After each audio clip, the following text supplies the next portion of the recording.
Sandra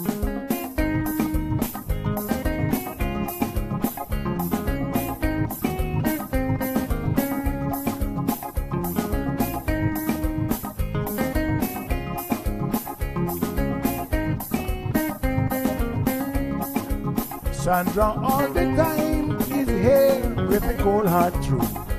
She's the ears and the eyes for me and you. Every day, everyone want to hear from Sandra. And every time on the air, she's getting better. Tell your sister, tell your brother, tell your mama, call Sandra in the morning and in the evening. They always calling Sandra. And when they start fighting, they calling Sandra.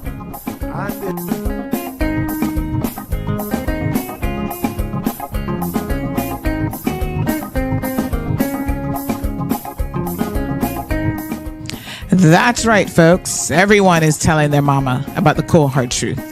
Welcome to another episode with more truth-telling, more problem-solving, and of course, more tea spilling than ever before. Sit back, students, grab your tea and turn up the volume because class is now in session.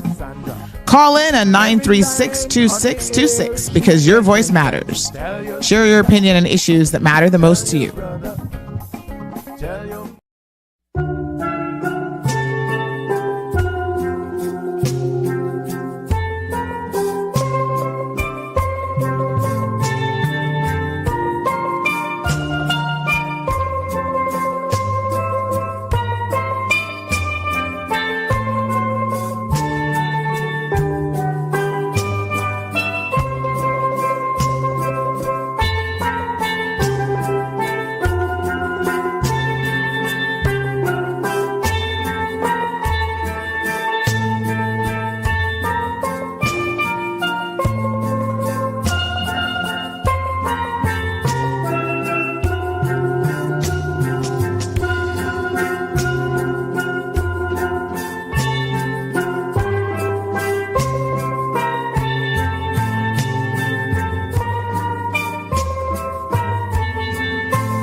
All right. Good morning, everyone. Happy Tuesday. Nope, it's not Monday.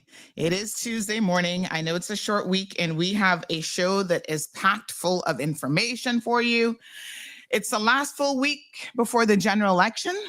So, need I say that we are going to be busy because everybody wants to come on, everybody wants to squeeze in a final last message. And oh my gosh, we just have so much to talk about. And I see already 230 of you are here on the live stream. And of course, our radio listeners, I was just making sure just now that you were good.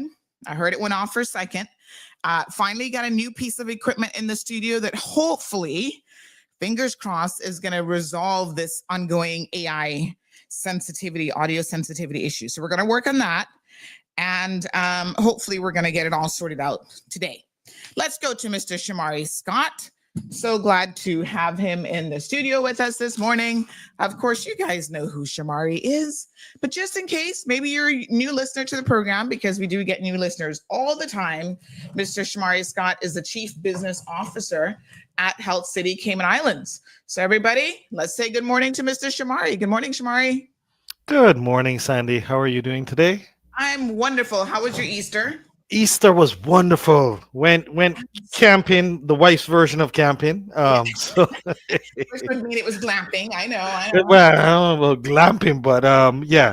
So where you actually have an abode to go to in the night to bathe and sleep, and then you pop back up at another person's campground the next day and do it all. Okay. All right. That works. Not bad at all. So good stuff. For some reason, you just dropped out on me. I'm not quite sure what happened there. It says device not connected. Oh my goodness. Just check that out for me, Shamari. But yes, that sounds like the kind of camping I could probably do. When you get to a certain age, your back just can't take the overnight campsites. It's a little bit extra hard on you. So while Shamari gets sorted back out, let's go ahead and welcome Dr. Mohini Shavdeva. Hopefully I got that right. Good morning, Dr. Mohini. Good morning, Sandy. How are you? I'm good. How are you? I'm good as well. How was your weekend? Yes, it was very good. It went by so quickly. I know. And hopefully you enjoyed. This would have been your first Easter in the Cayman Islands? Absolutely. Yes, you got to see one of our Easter traditions, which is camping on the beach. Yes, I did. Oh, fun times. Maybe next year you might be up for it. I don't know if your back is up for it, but you can. I'm up for glamping. Yes, you glamping. Yes, I feel you there. All right. So Dr. Mohini is obstetrics and gynecology, which means that I actually need to come and see you very, very soon. As women, we got to do our little annual exams and make sure everything is just fine. So need to make my appointment. And you're located at Camana Bay? Yes, Camana Bay. Wonderful. Because remember now, folks, they've got the maternity ward open and everybody is ready to go at that location. All right. Shamari still says device is not connected, but we're going to move on without you, if that's okay, because we know the drill around here already. So today we're going to be talking about, something that a lot of women can relate to, uterine fibroids. Oh, I feel like this is the bane of most women's existence. What percentage of the population normally gets these? I feel like it's a lot. Yes. So 2 out of every 3 women will have a fibroid at some stage of their life. Mm-hmm. Yep. I figured it was probably pretty high. And you don't always know that you have one. So a lot of them don't necessarily give you problems. They kind of come and, they're part of a woman's cycle, I guess. They get bigger, they get smaller, they disappear. But there are times when uterine fibroids are very, very problematic. So let's talk about, first of all, what they are. So uterine fibroids, also known as myomas, are actually just overgrowths of the muscle layer of the womb. Mm-hmm. So they are not cancer. It's a non-cancerous, innocent growth of the muscle of the womb. And like I said, 2 out of 3 women in their reproductive period can get fibroids. That means any time of your life between the ages of 30 to 50, you could have a fibroid. Generally, they vary in sizes. It could be a pea-sized small fibroid to huge ones reaching up to the belly button of your tummy. but the smaller ones are thankfully more common. Usually they do not cause any problems, and many of them are actually just, incidentally picked up while you're undergoing your annual scans or Mm-hmm. your pelvis ultrasound, and it's just incidentally picked up. Yeah. Mm-hmm. Yes. So the majority of women, what percentage of women don't even know that they have them and they're just perfectly fine? Almost half of them do not know unless the fibroids start causing symptoms. Then Mm-hmm. they seek help for problems like heavy periods or spotting in between periods. Painful periods can be caused by fibroids, and sometimes they're so huge they just start causing pressure on other organs. So they might have to go and pee frequently or have more constipation and things like that. Okay, well, we're going to get into all the details here today so that women definitely know what they need to be looking out for. Because, of course, again, these are things that you don't have to suffer in silence with, ladies. So, you said that most common it's in women of reproductive age, typically between 30 to 50 years old. So, as a woman, starts in her early 20s, she doesn't normally present with any issues as it relates to uterine fibroids. Yes, it's mostly ages 30 to 50. Interesting. Any particular reason why there seems to be, because, most women realize that, they can have it as soon as their cycle starts, but any particular reason why there's sort of a delay in the onset?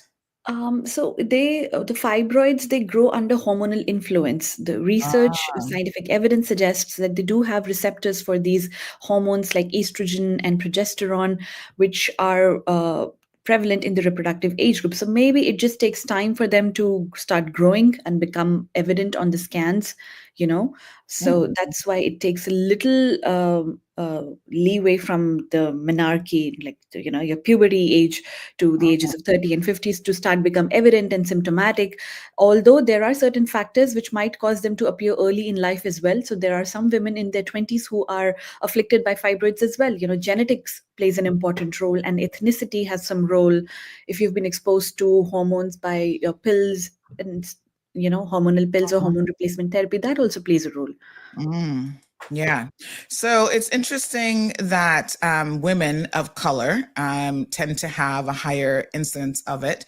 Why is this? Like, I've always wondered, do we know when we talk about genetic factors, why certain cultures and certain, not cultures really, but ethnic backgrounds, maybe that's the better word, actually have, a susceptibility to high blood pressure, or in this case, uterine fibroids? Yeah, so we do not have a very conclusive answer as to why, but yes, Mhm. it has been found that certain ethnicities and, as you mentioned, women of color for this particular problem, fibroids are, yes, at it's a higher prevalence in these age groups. Uh, it is a risk factor. The other risk factor is obesity, Mm. which might play a role. Wow. Okay. So another reason, of course, to be mindful of your diet and your weight. Early menstruation. How early are you talking about? Because that seems to be a risk factor as well. So early menstruation, usually people at the average age of puberty is around 12 to 13. Sometimes you hit puberty around 10 or 11 years as well. And Mhm, that is absolutely normal. There is nothing abnormal about it. mhm, Again, ethnicity and your mother's age of puberty plays a role. It's genetics as well. mhm. And Mm, just having a longer reproductive age group, that means early periods and late menopause, increases your exposure to hormone in your ah, lifetime. yeah. So those high estrogen levels is a Yeah. contributing factor. I see. And you say there's nothing unusual about having early menstruation? Like, yeah? Yeah, so the cutoff for a precocious puberty, the Mhm. abnormally early puberty, is 8 years. Wow. Oh my gosh. Okay. Wow. All right. I think we kind of grew up in a time when it was like, okay, when you're 13, 14. But I think things have changed because we know the research has shown that young ladies are getting their cycles earlier. And a lot of it, of course, has to do with our diets and our lifestyle, influencing the amount of hormones that we're actually, sort of being subjected to, if you will. Mm. So very, very interesting conversation, folks. Don't forget the phone lines are open if you have any questions. 936-2626. This is a really important discussion this morning about uterine fibroids. Most women will have had them at some point in their lifetime, and at least 50% of women are going to have them, causing a bit of a problem. So we're going to talk about when they start to become problematic. So here are some common symptoms. Can we go through these to kind of let women know, what they should be on the lookout for? Now, do they happen at the same time? Because a lot of these things on here kind of feel like, oh, well, they could be so many other things, right? If you're just having regular cramps, do they happen like around a particular time of your cycle, or what are we looking for in terms of time as well? Yeah, so usually, all women have some amount of cramps during periods, and they're usually worse at day one or day two of the cycle. But whenever there are fibroids or anything wrong with the uterus, they usually have what we call a congestive pattern of dysmenorrhea. That Mhm, means your periods, your cramps start like 1 or 2 days before your periods start. So you know they're coming, your periods are coming. You start mhm, getting uncomfortable a day or two before, and it usually might even be up to a week before your periods start, and they mhm, end with your periods. So a longer duration of pain and mhm. discomfort. Oh, okay. So, pelvic pain or pressure, is that the upper, lower, middle? Yeah, it's a lower tummy pain and lower back pressure. Okay. All right. And then frequent urination or difficulty emptying your bladder. That's an interesting one. Yes, really huge fibroids, they start pressing on the organs nearby. So your water bag is quite close to your womb. It Mhm, might start having pressure on the water bag, leading to frequent urination or feeling of an incomplete evacuation. mhm. Hmm. And then pain during intercourse as well as a potential. Yes, L- huge fibroids can cause pain during intercourse as well. Yes. And then you've got here lower back pain. Wow. Absolutely. Hmm. Yeah, I mean, it's like, wow, it's a lot of potential symptoms that seem to come along with this. And then reproductive issues, including difficulty conceiving or complications during pregnancy. And of course, this is one of the reasons why women want to have this diagnosed and properly treated, because it can impact your fertility as well as the viability of pregnancies. Is that right? Correct. Mm-hmm. All right, folks. All right, let's keep going. And what sort of impact do people complain to you when they come with these fibroid issues? I've had some girlfriends who've, had to have them dealt with before, and they talk about sort of the ongoing impact on their lives. Let's go through how incredibly difficult this can be for women. It can be extremely difficult. So, patients, the obvious top reason that they seek help is that they have heavy periods, and having a heavy flow might, last more than a week. Mhm, And every month to bleed for more than a week, I mean, it really affects your quality of life, right? Because mhm, you're fatigued, you start losing your hemoglobin levels, and it's very difficult to, it's a very common cause for missing office, for missing work, for missing school. mhm, mhm, Apart from that, people who have more, sometimes it's not just the duration of the bleeding, it's just the sheer amount of bleeding that happens in maybe 2 to 3 days as well. So the duration of bleeding is not long, but they're you changing pads every 2 to 3 hours, having to get up in the middle of the night to change the tampons or pads, and it's really, it starts affecting your sleep. People who have pain and painful cramps, they take sometimes up to 2 to 3 painkillers a day, and they're still not relieved of their pain. I have had patients seek help in the emergency room for pain during periods as well. Like nothing helps, not even injectables at times. It can be that severe. mm. Wow. Oh my gosh. Yes, I can't imagine what that must be like. I mean, wow. Strong Will says Sandy, I went to her last week. She is awesome. Well, I'm so excited to see you're getting some patient testimonials already, Dr. Mohini. I've got to definitely make my appointment to come in. Shamari, you're there? I am here. I am here. Wonderful. So it seems as if my computer was still on Easter break. I had to restart it. I had to do like you. I had to restart it to get back Yes. in. as you can see, I have been tardy in taking my computer to IT to get the camera fixed. But anyway, I'm here and you can hear me.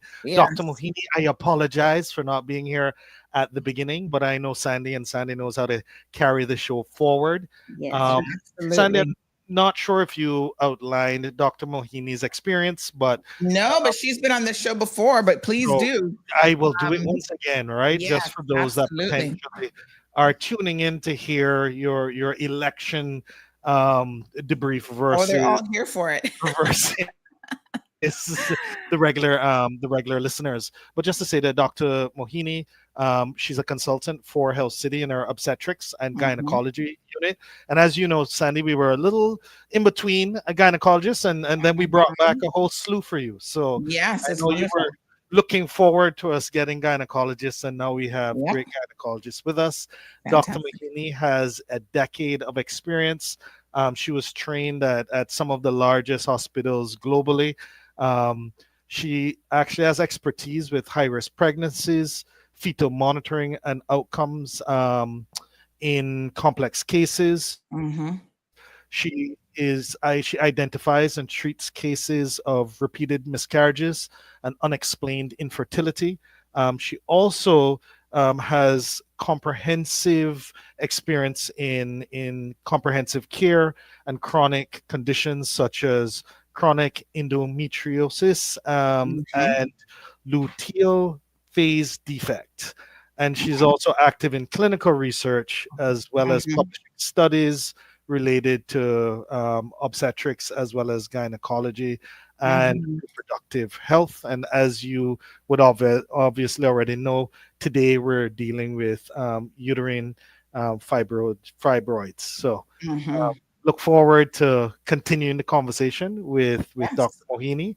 But as you already saw, we have one great testimonial already came Mhm, through, and we're just happy to have a full team of professionals there within our obstetrics and gynecology team, especially based on the fact that we're offering the new service of maternity and obviously the NICU, which is the most important component of that as well. mhm. Fantastic. No, I mean, that was an area that, when your last person left was surely missed. And I tell you that it's difficult when a woman gets attached to a gynecologist to switch. So I'm so glad that you have had personal experiences. People, I should say, have had personal experiences already, given such an amazing testimony about Dr. Mohini. So I will definitely, like I said, be making my appointment in short order because I know I'm overdue. And these are things that you want to get to at least once a year, folks. Ladies, that's your little reminder. Get in there with your appointment. It's so easy to make the time slip by, but you just want to make sure that everything's okay. Because anytime you have a problem, as you see from every one of these segments that we do, early detection, early, diagnosis and treatment is always, always key. And even here now with the uterine fibroids, early diagnosis and personalized treatment can significantly improve your outcomes. So do not suffer in pain. I remember one time I went, you guys might remember when I had that sort of shoulder pain, sort of shoulder neck, and I went to Health City and I was waiting on the orthopedic surgeon to come and see me because he was in surgery most of the day.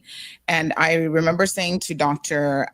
Benoit, he said, "How are you?" And I said, "Oh, I'm in a lot of pain, but, I'll just grin and bear it until I know he's out of surgery." He said, "No, don't grin and bear pain. That's going to make you so miserable. And, come and see us. We can do something until you see him and you see the consultant. We can do something about the pain. We have other people who can definitely see you and treat the pain and get you in a more comfortable state." So I thought that I had to sit there and wait.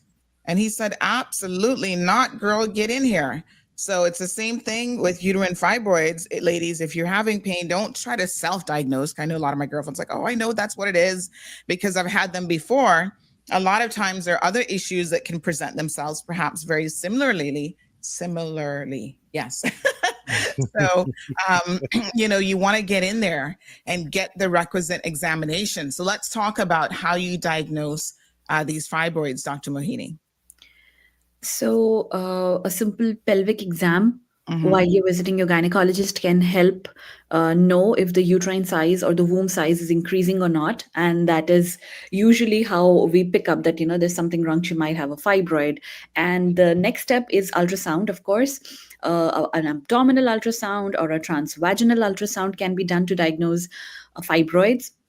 It's the first line imaging, and most gynecologists can do the ultrasound for you right then and there to confirm the number of fibroids that you have and the size of the fibroids and the Mm-hmm. location of the fibroids. There are special scans as well that can be done, like an MRI, or we can do a sonohysterography, which is basically putting saline inside your womb while doing an ultrasound for Mm-hmm. better delineation of fibroids. And last but not the least, if there are fibroids inside the cavity of the womb, like projecting inside, we can do a camera test. So here we put a telescope under sedation or general anesthesia from your vagina into the womb to directly see the fibroids that are protruding inside the cavity of the uterus. Mm-hmm. All right, very good. So lots of diagnostic, methods here. When you talked about the exam, you mentioned that they can actually feel the size of the womb. Are all women's womb size the same? So usually, yeah, the normal size of the womb is, slightly smaller than an egg. If it's bigger Uh-huh. than that, we can make out, and it's sometimes very easy to make out that there is an irregular enlargement of the womb, fibroid on one side making it lopsided. So it's, yeah, easy to pick up. Hmm. Okay. Very interesting. All right. These are questions, folks. Like, I'm a woman, but I didn't know. So it's good to figure these things out and to ask questions. Thank you so much. 9362626. If you have questions of your own, you can certainly inquire about whatever your specific questions are. Now let's talk about some of the treatment options that are available to women as well. Right. So the most important thing to remember with fibroids is if the fibroids are not troubling you, you do not take treatment for it. Like if a fibroid has been picked up incidentally on an ultrasound and they're not very huge, you do not have to worry about them. Only when they start causing symptoms, we start treating the fibroids. So, the most common symptom that patients come in with is heavy bleeding and pain during bleeding. And we start with symptomatic management for bleeding and pain. We could have painkillers like ibuprofen or Tylenol 2 to 3 times a day during the periods. Mm-hmm. If you require to decrease the bleeding, we have medications like tranexamic acid. So that basically causes the bleeding to become less. And a lot of women are symptomatically treated with just these tablets. So you don't need to take them every day. You just take them during your periods to control the bleeding and the pain. Mm-hmm. Coming to if something doesn't respond to this, we have other options. And there are an array of hormonal pills, that is, a birth control pills available. All Mm-hmm. birth control pills have the benefit of, first, of course, the contraceptive benefit. They prevent the egg releasing. The other benefit here is that they actually thin out the lining of the womb and decrease the bleeding and the pain. So that really helps Mm-hmm. our patients. Other than that, you can always have the first line management. Actually, here is a coil inside the uterus. It's a hormonal coil that goes inside the womb, and that has two benefits. First is a contraceptive. It's a very good contraceptive method, though known as Mirena. And Mm-hmm. the second benefit here is, again, it thins out the lining of the womb and decreases your bleeding. Like almost 50% of our patients on Mirena become um, like they stop bleeding after 6 months at all. So 50% of the patients, they stop having the periods after that because it thins out the lining so much. Mm-hmm. That is beneficial for patients who are having these problems. Mm-hmm. All right. We do have a question here. This person says, does a retroverted uterus impact the incidence of fibroids? So first of all, tell us what a retroverted uterus means. It means like it's upside down? It's basically the uterus is usually bent forwards in the tummy. Mm-hmm. So it's antiverted in medical terms. A retroverted uterus is a posteriorly or back bent sort of a uterus, but retroverted uterus, no, it does not impact the incidence of fibroids, because fibroids, they grow under hormonal influence, and your ethnicity, genetic factors impact the tendency to have fibroids rather than the position of the uterus. Okay. And we've had discussions on here before about endometriosis. If someone has that, are they more likely to have uterine fibroids as well? No, so endometriosis is again something that runs in families and is associated with certain conditions. But no, endometriosis does not mean that you have a higher incidence of getting fibroids, because they are slightly different things. Okay. All right. So medication is potentially an option. That's kind of like your first, line of treatment. Yes. And then you have non-surgical procedures. So let's talk about some of those. So the non-surgical procedures that we have are uterine fibroid embolization. Fibroid embolization, in simple terms, is that the blood vessels supplying these growths of the womb are blocked off. So we do not need to cut you open for this. We just need to, under sedation and under a special scan, see and trace the arteries or the blood vessels that supply the fibroid. And there are special chemicals that are put in those vessels, only those that supply the fibroid, to block them off. So that basically is cutting off the blood supply to the fibroid. It just shrivels up and shrinks in size. And how do you do that? Is that injectables, or how's that done? Yeah, so they're injectables. They are usually, we put in a guide wire through one of your vessels in the groin area. And from there, we access the fibroid feeding vessels under scan, and then it's blocked off. So this is a procedure that is actually done by a radiologist, that is the imaging doctor. It's an interventional radiology procedure, and we are happy to announce that we have that. Wow. So Shamari, I think I was a doctor in another life, because I certainly enjoy hearing about these things. I find them so incredibly fascinating.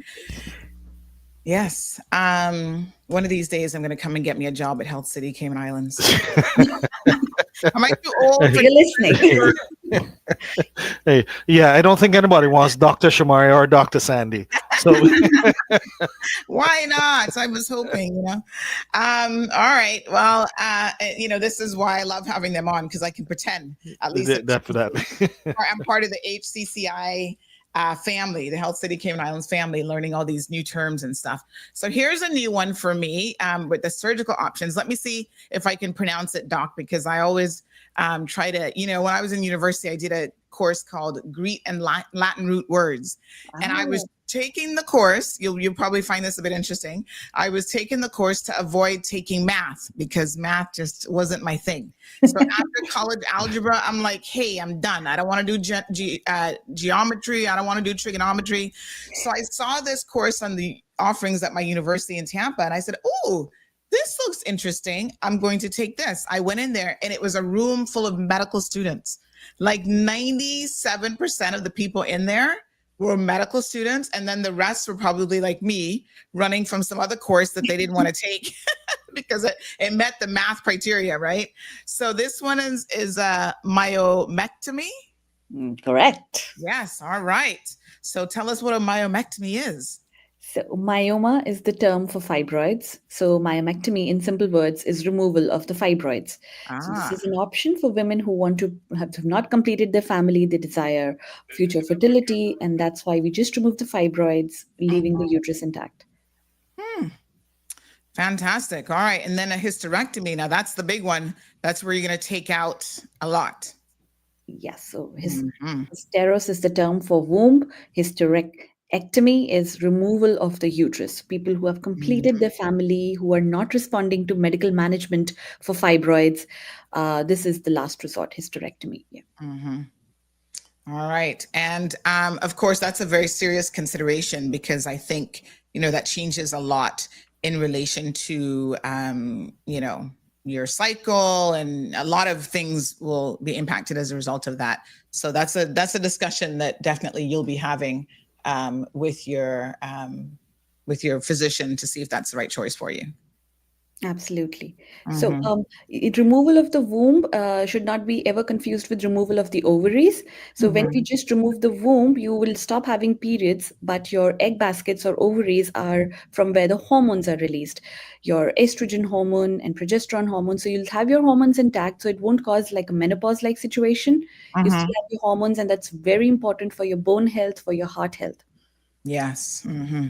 Because, people often don't realize or they don't think about it very much, but estrogen and all of the hormones that you have in your body play a role in your overall health. And that's why women are at more risk postmenopausal to heart disease and heart attacks because you have a degree of protection throughout your life because of the hormones that, you have because, you're still in that fertile space and stuff as well. So let's talk a little bit about the robotic surgeries that are available at Health City. We know we've done shows on this in the past, and Shamari was very, very excited to have the physicians on when this was available at Health City. It was East End. Is the robotic procedures also available at the Camana Bay location? No, they're at East End They're at East End. as of now. Okay. Yes, because Shamari, this equipment is very specialized. I know it was even a challenge for us to get this equipment. So perhaps just remind our listeners, over 330 of them on right now, remind them of what was involved in actually getting this equipment for a relatively small jurisdiction like the Cayman Islands. No, definitely. So the when we're talking about the Da Vinci machine, it's you see when you have a monopoly, more or less globally, you dictate where and who Mhm. has the machines. And the Cayman Islands being such a small jurisdiction, they were kind of over many years like, no, no, no, no, no, we don't want to have it there. We don't want to send technicians. We don't want to be. We don't want to have um, the challenges of sending spare parts and the such into the Cayman Islands, but because we have such a large healthcare practice through India, when we were Mhm. purchasing and got agreement to have the machines in Narayana, the parent company, obviously then that's when we could nudge a little bit and say, hey, we're purchasing 3 or 4 to have throughout our network in India, but we really need that fifth one, and guess what? We need that to be in the Cayman Islands, and we need you to be able to service it, etc. And that Mhm. was a little nudging that occurred that allowed for us to be able to have that equipment here. And that's a great part about being a part of such a large organization, where not only from a supply chain perspective, from a purchasing perspective, when you're able to buy in volume and then obviously carve out a portion for Health City and Cayman Islands, you get the benefit of that Mhm. that we're able to pass on to insurance companies, pass on to patients as well. But you also get the ability to get equipment that otherwise you wouldn't have been able to get. And just as a reminder, even during COVID, people tend to forget when prior to the vaccine, when there were a lot of casualties that were occurring, and right as we would have locked borders, even from a PPE perspective, our usual suppliers on island for other hospitals, more or less stopped answering phone calls, stopped picking up emails because they need to solidify, obviously, their supply. But Mhm. due to the fact that we had relationships with the manufacturers, we were able to get 60,000 on planes. I won't go through the story how we were able to, Mhm. get them through borders to get them here. But once again, the benefit of being a small portion of a much larger organization and Mhm. taking benefit of it, and definitely the Da Vinci machine would be a part of that story as well. Yeah. I mean, no, it's fantastic, that we are so fortunate to have high tech medical equipment available right here in the Cayman Islands. And of course, we know that with robotic surgeries, minimally invasive, which means you have a much faster healing time, there's greater precision and less blood loss as well. And, Doc, as we continue to look at just advances in medicine. There's so much. We're on the cusp of so much in terms of just AI and amazing things going on. We see now that, for example, AI is actually assisting physicians in their work, and not just physicians, but lab workers in identifying tumors with a much greater accuracy. So there's just so much. Just last week, the big medical news was a lab grown tooth, so that now you can have a tooth that can be grown in a lab and, I guess put back in. It's just a wonderful time, I feel like, to be alive when it comes to medicine and technology really converging together. And knowing that Health City has that worldwide connection, Shamari, to your larger group means that we can take advantage of a lot of these advances so much easier. So big shout out to the whole team really at Health City Cayman Islands that has made this facility available to people here in the Cayman Islands, and all of the equipment that comes with it and so on. So full-fledged, folks, obstetrics and gynecology department now, as well as full-fledged maternity NICU unit at Cayman Islands, Health City Cayman Islands, Cayman Bay location. And so you can now, of course, make your appointments there. Shamari, fill us in on how people can get in contact with the team for their appointments. Oh, definitely. So as per usual, 640-4040, or you can email us at info@healthcity.ky, or you can go on the website or the app and search for the physician that you would like, and you can book your appointment there. So anyway you want to reach us, email, phone, and or online, you can be able to come through. And as mentioned, we have many choices now, and all of the highest quality, and that's why we're so happy to have Dr. Mohini here with us, who are experienced stretches across various elements of the female anatomy as well as other areas. So definitely come and check us out. And if you heard Dr. Mohini, and as you would have already seen, there's a great testimonial that somebody wrote in. She's ready, available, and willing to see you for all of your gynecological needs, as well as women health needs as well. Fantastic. All right. Well, thank you guys very much. Anything else that we needed to cover, Dr. Mohini? No, I think we covered most of it. Yes. Wonderful.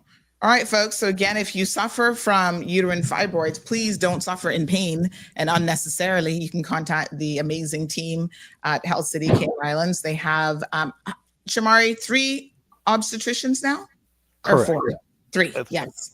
And they are there and waiting to, assist you in any way with any of your needs as a woman. Please take care of yourselves first and foremost. As women, a lot of times we tend to, take care of everybody else. But remember, if you're not taking care of yourself, then you certainly can't, be of much use to others, including, children, spouses, and even your community. So get in there, speak to the physicians, and see how best they can help you to live a pain-free life wherever possible. Dr. Mohini, thank you so much. Thank you, Sandy, for having me on the show. Yes. It's wonderful speaking with you. Yes. Shamari? Next week you'll be able to see me, I promise. Well, listen, next week you guys are coming in. Are you going to come in on the eve of the election? Well, let's discuss whether the eve or after, one of the two. I'm thinking you should probably come in after. Yeah. Because boy, the eve, it's going to be pretty hot around here. That's right. It's because it's Wednesday next week. Wednesday is the big day. So definitely probably after. Yeah. All right. Awesome. All right. Well, thank you so much, Shamari. Thank you so much, Dr. Mohini. Have a wonderful day. Thank you so much, Sandy. Bye. Bye-bye. Oh, she's so pleasant. She has such a beautiful voice. Okay, folks. So yes, good morning, one, and good morning, all.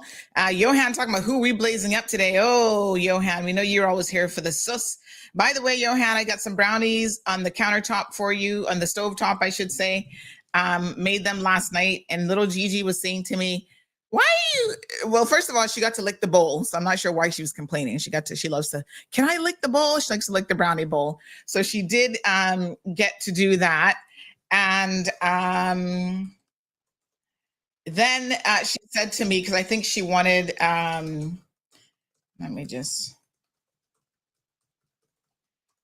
so she said, I said, oh, I'm making Mr. Johansson brownies. And she said, why are you making Johan brownies? And so I had to message Johan. I said, my little Gigi wants to know, why are you getting more brownies again? Oh my goodness, she's so funny. But anyway, I had a good Easter. I trust that all of you had a good Easter. It's unfortunate that we have to get into some not so good news this morning as part of the Easter holiday. You know, we pray every single Easter holiday for people to just put safety first, because that is the most important thing. And unfortunately, oh Lord, if I could only tap it in your heads a little bit more, you know, that would be so amazing. But there's only so much that anybody else can do. Everyone has to take responsibility. So we're going to talk about that here in a little bit. But we do have Mr. Phillip, who is going to be joining us. Give me one quick second here, Phillip. I needed to show the stovetop photo from last night. So there's his brownies. I ordered some pans and I ordered the wrong size. These are, I think, the ones in the middle, 8x8, and I use a 9x9 for the brownie pans. So if anybody needs smaller pans, because I don't really use the smaller pans, I've got some brand new ones that I can give you. I think it's 3 of them. I'm happy to give them to you. And then, by the way, I don't know if you guys saw yesterday, before we bring in Mr. Phillip here, he's a little bit early, so we're going to grab him here in a second. I don't know if you guys saw me post these cookies yesterday, but let me tell you my cookie story. So first of all, let me bring the cookies up on the screen so y'all can all, where did I just save them? Oh, there they are. So y'all can all salivate along with me. But the last time I was in Miami, this was early this month. Remember, I snuck up for a day and you guys didn't know that I was gone. And then you were like, Miss Sandy, were you away today? Because we saw you playing videos. And I said, yeah. So I just did a quick one day in and out trip. And I went to the store hungry. Now, you know, the old sage advice is never go food shopping when you're hungry. Well, there's good reason for that, because you make all the wrong decisions when it comes to food, because everything looks good when you're hungry. I mean, all of a sudden you're a vegetarian, you feel like you want to eat steak, like everything just starts to look super good. So yes, so I was in one of those moods where I hadn't had food yet, had gotten off the plane and was doing, you know, running around here, there, and everywhere. And so I knew I only had a few hours in Miami and I didn't get anything to eat yet. And I was salivating. So I went into Costco, salivating. And I saw these cookies, and I'm not normally like a cookie person, but I saw these cookies and I looked at them. They're kind of like the little miniature ones. And I looked at them and I said, I wonder if they're soft, because I don't like hard cookies and I don't like crunchy cookies. I'm like, I wonder if they're soft. And so I bought some. I said, oh, you know, I'll just take these home back to Miami. Well, can I tell you, OMG, the best soft cookies ever. When I tell you ever, I was like floored when I tasted these, when I came back. And I had one, and you have it with a little glass of milk. And then, of course, what I did first, because, you know, some of us are trying to lose weight, I took out half of the container. So I made sure they were not going to stay in the house. I took out half the container, put it in a Ziploc bag, and I was going to share with my girlfriend. So I took that to her. The next day, she got her cookies. And she even messaged me, where did you get these cookies from? They are so amazing, Sandy. What on earth? And I was like, girl, I thought it was just me because I was hungry. And I'm like, yeah, these cookies are legit really, really good. Well, of course, you know, Gigi, they disappeared in 2 heartbeats. And then I'm like, what happened to the rest of the cookies? Well, they were all gone. So I had a friend going up this weekend. This is why they say good friends are better than pocket money any day. And I said to him, I said, please, I'm begging you, I need some of these cookies. And he said, okay. And I said, but you got to go to Costco. That's the only place that I know about these cookies. And he said, oh, okay. And so, I said, well, in order for you to go, I'm going to have to get you a Costco membership. I'm like, do you have a Costco card? He's like, no, I don't go to Costco. Let me tell you, I went and got him an online membership, paid for it, emailed it to him just so that he could go get those cookies. And he did not disappoint. Now, he said, all right, I got you, girl. He went and took the picture. He's like, is this it? Is this it? There was like 2 different chocolate chip cookies. I said, these are them. So I figured, okay, he's going to bring me 2 or 3 packs. Ooh, honey child. This is why sometimes you got to send men shopping. Because you send them shopping, you tell them, yeah, I love these cookies. They're going to bring like 10 containers full of cookies.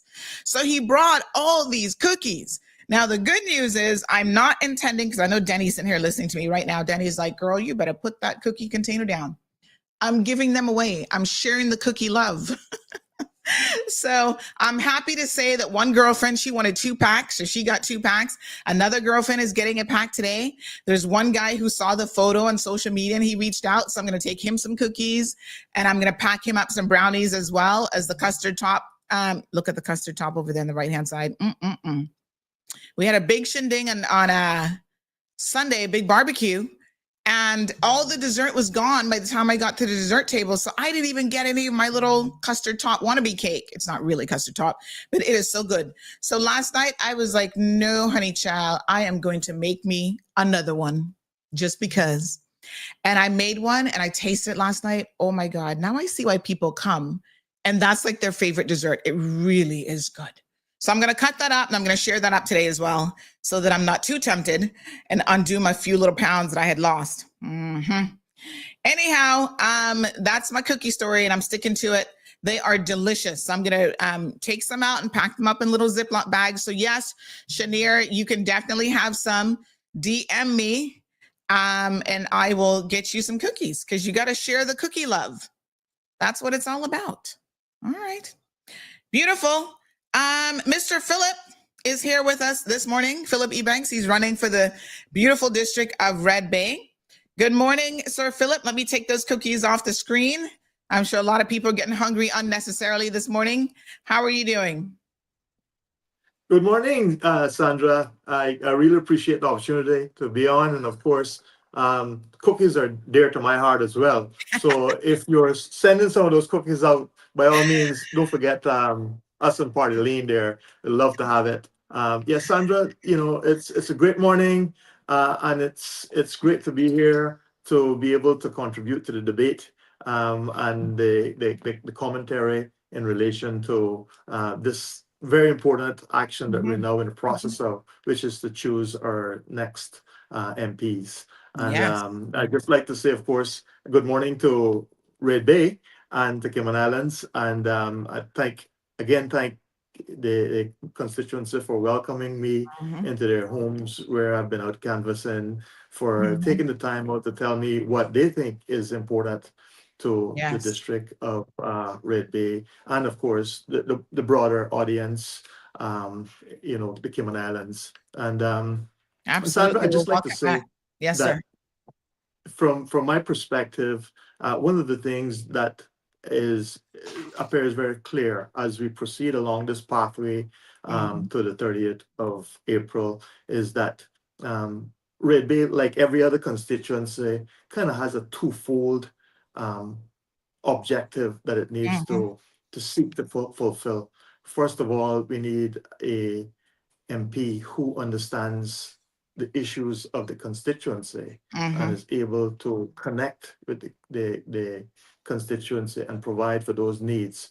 But beyond that as well, we in Red Bay have an obligation to ensure that the MP that is selected is also able to contribute to the national issues, to represent Red Bay, represent Cayman in Parliament, to pursue those issues on a national level. So I just urge, Red Bears to carefully consider those two objectives as we proceed down this pathway. I know this is not easy.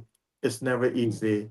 It is a matter of judgment for each individual. I will say this, however, I think that it always comes down at the end of the day to people. It's not parties that are going to solve our issues. It's people, and people that we select are. It's very, very important that we select the individuals who have that professional background and have some track record for being able to represent the people and to represent at least parties in terms of individuals in the arena, to be able to put forward the very best advocate the very best for Red Bay and for the Cayman Islands. And that's why I'm offering my candidacy in this election. All right, give me 1 second, Mr. Phillip. Just want to make sure that our radio is picking up, and I've told that it's just dropped out again. So that normally happens when the audio dips. So let me just play a little music bed, and then we're going to get back here to that in a second. Hey Cayman, los saluda DJ Yoyo, The Energy, y estás escuchando The Cold Hard Truth con la voz del pueblo, Sandra Hill, todas las mañanas, 7:30 AM, only on Bobo, 89.1 FM. Mga kabayan, nakatutok po kayo sa Cold Hard Truth, hatid ni Sandy Hill, ang nangungunang talk show sa Cayman, ang boses ng masa.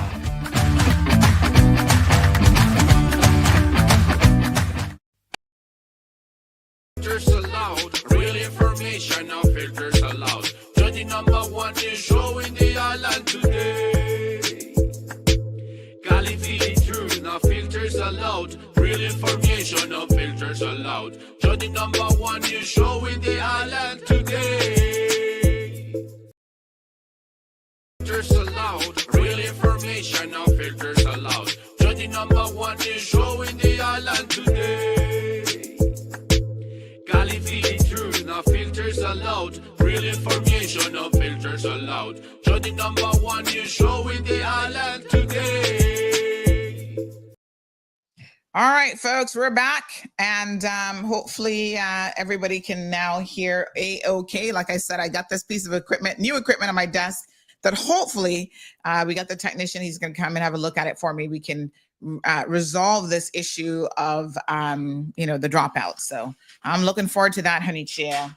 So Mr. Phillip was just telling us, radio listeners, in case you missed any of that, he was telling us why he has put himself forward for elected office, and why he thinks that this is obviously a very, very serious endeavor, and he's committed to hopefully next week, Wednesday, being successful. So, Mr. Phillip, you got some people up against you, and of course, you want to focus on what you're messaging in. So let's talk about your messaging is. Let's talk about some of the key things that you are focusing on that you think are critical to the people of the Cayman Islands and Red Bay as well. Yes, Sandra. Clearly, one of the issues that, it's not unique to this election, but it's been an ongoing issue, is the idea and issue of education and job opportunities. These two things come up every 4 years, it seems, and successive governments have promised to do things, be more productive. But still, amidst this, we see that, for example, in education, there is the issue that 70% of children leaving from primary school into high school aren't reading adequately, and amidst that, there seems to be this administrative position that teachers still spend less than 50% of the time in actually teaching. So we have some real issues there, and these are issues that we need to really get to grips with. We're in the midst of changing technology. Artificial intelligence is right there on us, and we're not getting some of the basics right.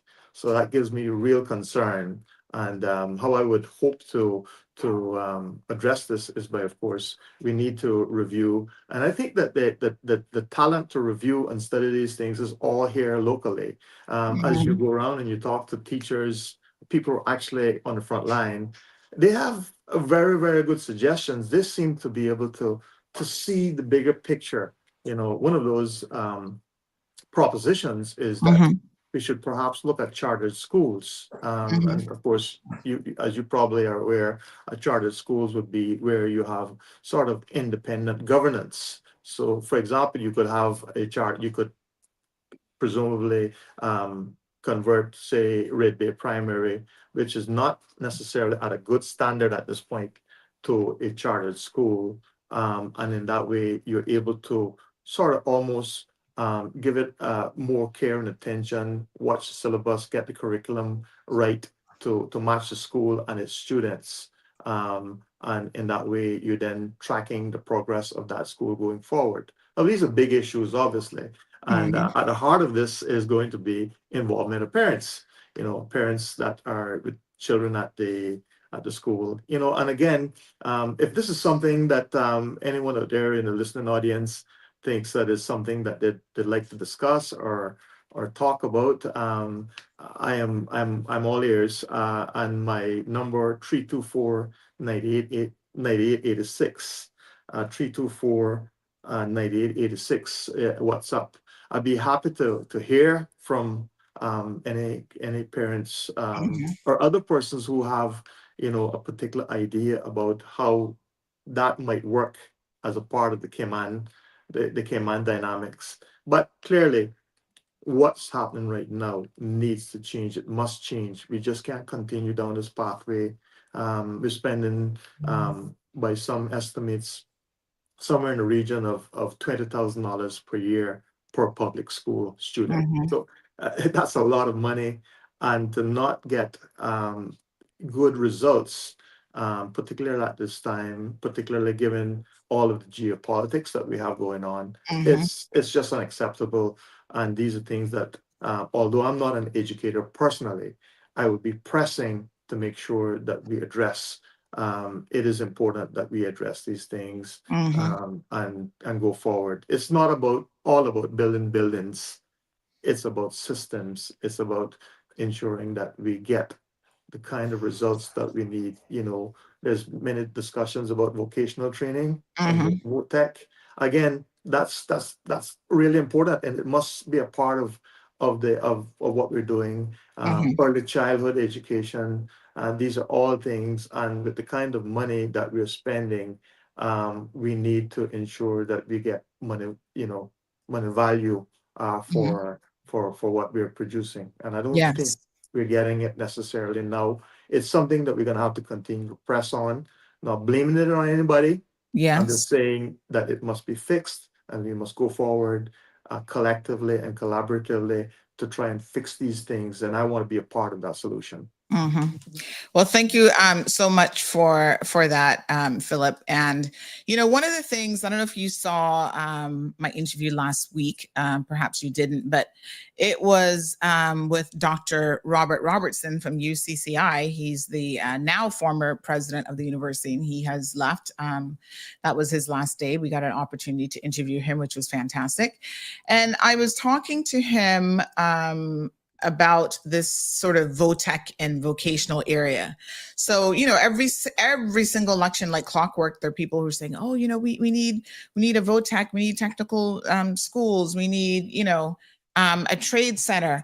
And I am a little bit surprised, quite frankly, that we're still having this conversation, because like so many issues in Cayman, every single election, they become topical.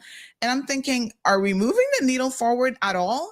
Now, what is your position on this? Because I said to him, listen, institutions, UCCI is obviously one of them. They offer a lot of shorter courses and VOTEC type courses. Even the Resembid program, for example, was one where they got an international scholarship. They, put out, they participated in the process, put out a bid, if you will, and they were successful in getting it. And this was quite a feather in the cap of the Cayman Islands as a small jurisdiction to be able to get this amongst all of the overseas territories. But it offered, tourism training, solar, engineering, construction. I mean, there was a couple areas that definitely fall under that umbrella. So are you an advocate of us having to spend tons of money building a purpose-built vocational and technical facility, as opposed to using the facilities that we already have, and some of them already have these types of programs, and simply pushing those programs more to our young people as options? Well, Sandra, you raise a very good point, and the idea that every time we try to do something, it needs to necessarily lead to building a new building or doing another extensive study. I believe that the facilities that we have now, many of those, for example, some of the primary schools could be used to address and bring to fore some of the vocational training. But more importantly than that, I like the idea and concept of apprenticeships. I think that for example, when I went through articles to get called to the bar, it was an 18-month articleship, and that's effectively an apprenticeship where you understudy a lawyer, somebody who's been in the field for at least 5 or 6 years. And so I believe that apprenticeships can bridge that gap. And I think that including apprenticeships as a part of the vocational type training is important. And you're absolutely right that we don't need to go down this pathway of building a new building or new buildings for this. I think that we can accomplish much of this right with the existing assets that we have at hand, existing buildings that we have at hand, and involving the business community. I mean, the business community is just as they need to have properly trained individuals, and this seems like one of those areas where we really need to lean in and lean on with sort of the private public partnership idea that allows for the business community to contribute. Government should perhaps come in with helping to maybe subsidize, so that you can have some kind of individuals who are within a program can have a little bit of monthly income to ease them along the way until they're up and they're able to, certainly there's a role there for government there, I think, to help bridge the gaps, because cost of living is expensive, and we all have to take care of that. So we do need to try and not, try and make sure that we allow that opportunity for apprenticeship to go as smoothly as possible. And many of the small companies would would relish, I think, having an apprenticeship paid program where it wasn't all fully resting on the small company. Small companies really don't have large budgets. Some of the larger firms and companies are able to accommodate this seamlessly within their own budget.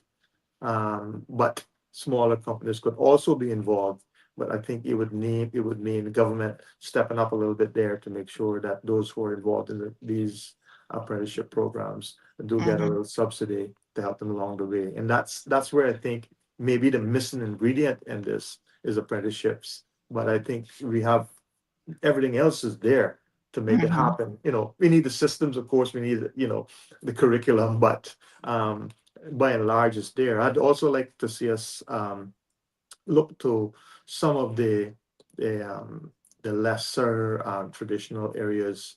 Yes, Votech is a lot of videos out there right now of people who have been successful at Votech, and we've got to say that that's certainly a step in the right direction.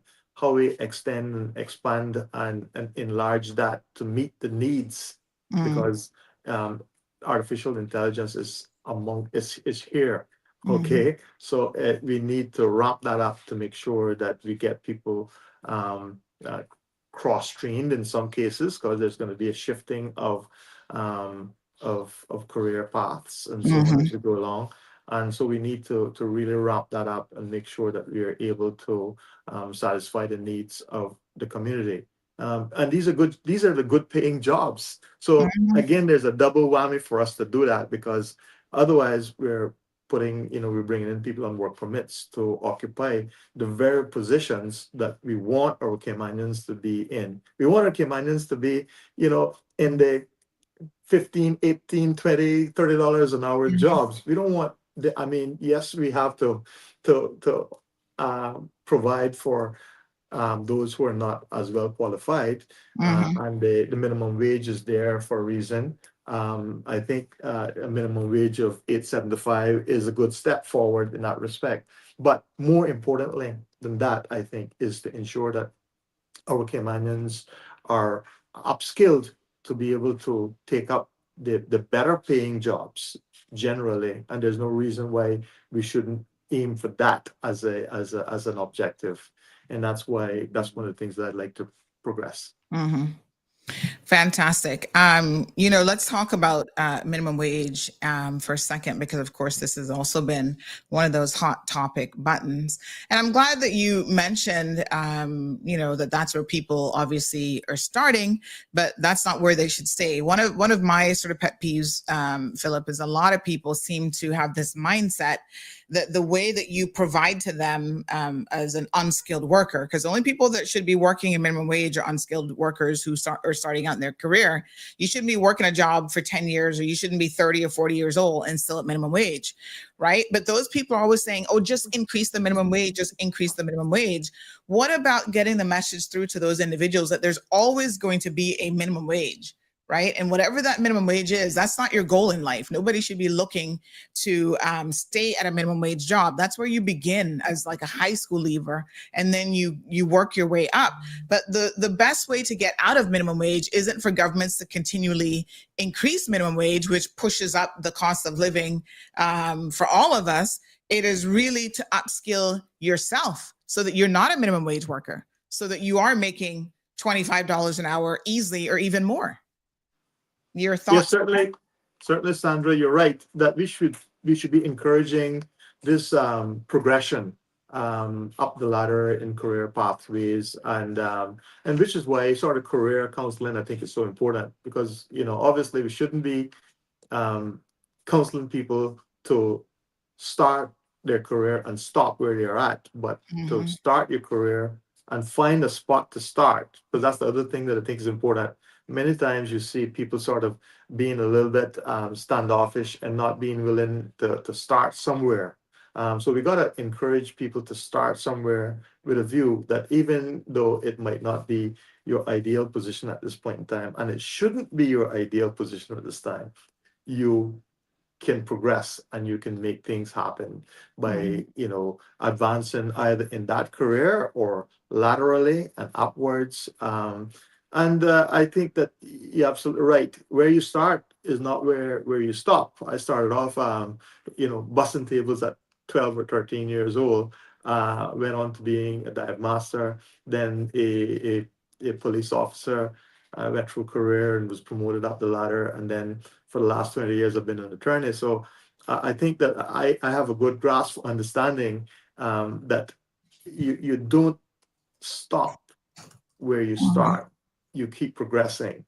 It's called growth, and we've got to continue to grow, and to also understand that wherever you're starting, you must provide value, not value as something above that which you're being employed for, but value at the level that you're being employed at. I learned very early between two really hard-nosed waitresses that, listen, Phillip, you got a value here. Make sure you keep water on the table. Make sure you keep the tables clean. Make sure you smile. Make sure you come forward. Make sure you're here. And so we need to really kind of embrace this idea that we don't stop where we start, but in order to not stop where you start, we also need to provide value. And I think that is something that we need to continue to work on. Fantastic. So questions for Phillip, folks? Phone lines are open, 936-2626. And of course, you can send those on WhatsApp as well. So we have Miss Amanda Griffith joining us this morning. She says, good morning, everyone, all. And apparently this is Amanda's first time watching the program. So Miss Amanda, big shout out to you. Thank you for joining us. We love first-time folks jumping in and, watching us. Yes, lots more people undoubtedly will be discovering us. And Island Pearl says, Auntie, it feels like an entire week has passed since class began, since class has been in session. Good morning, all. Yes, we had a long 4-day holiday weekend, so thank you for that, and good morning.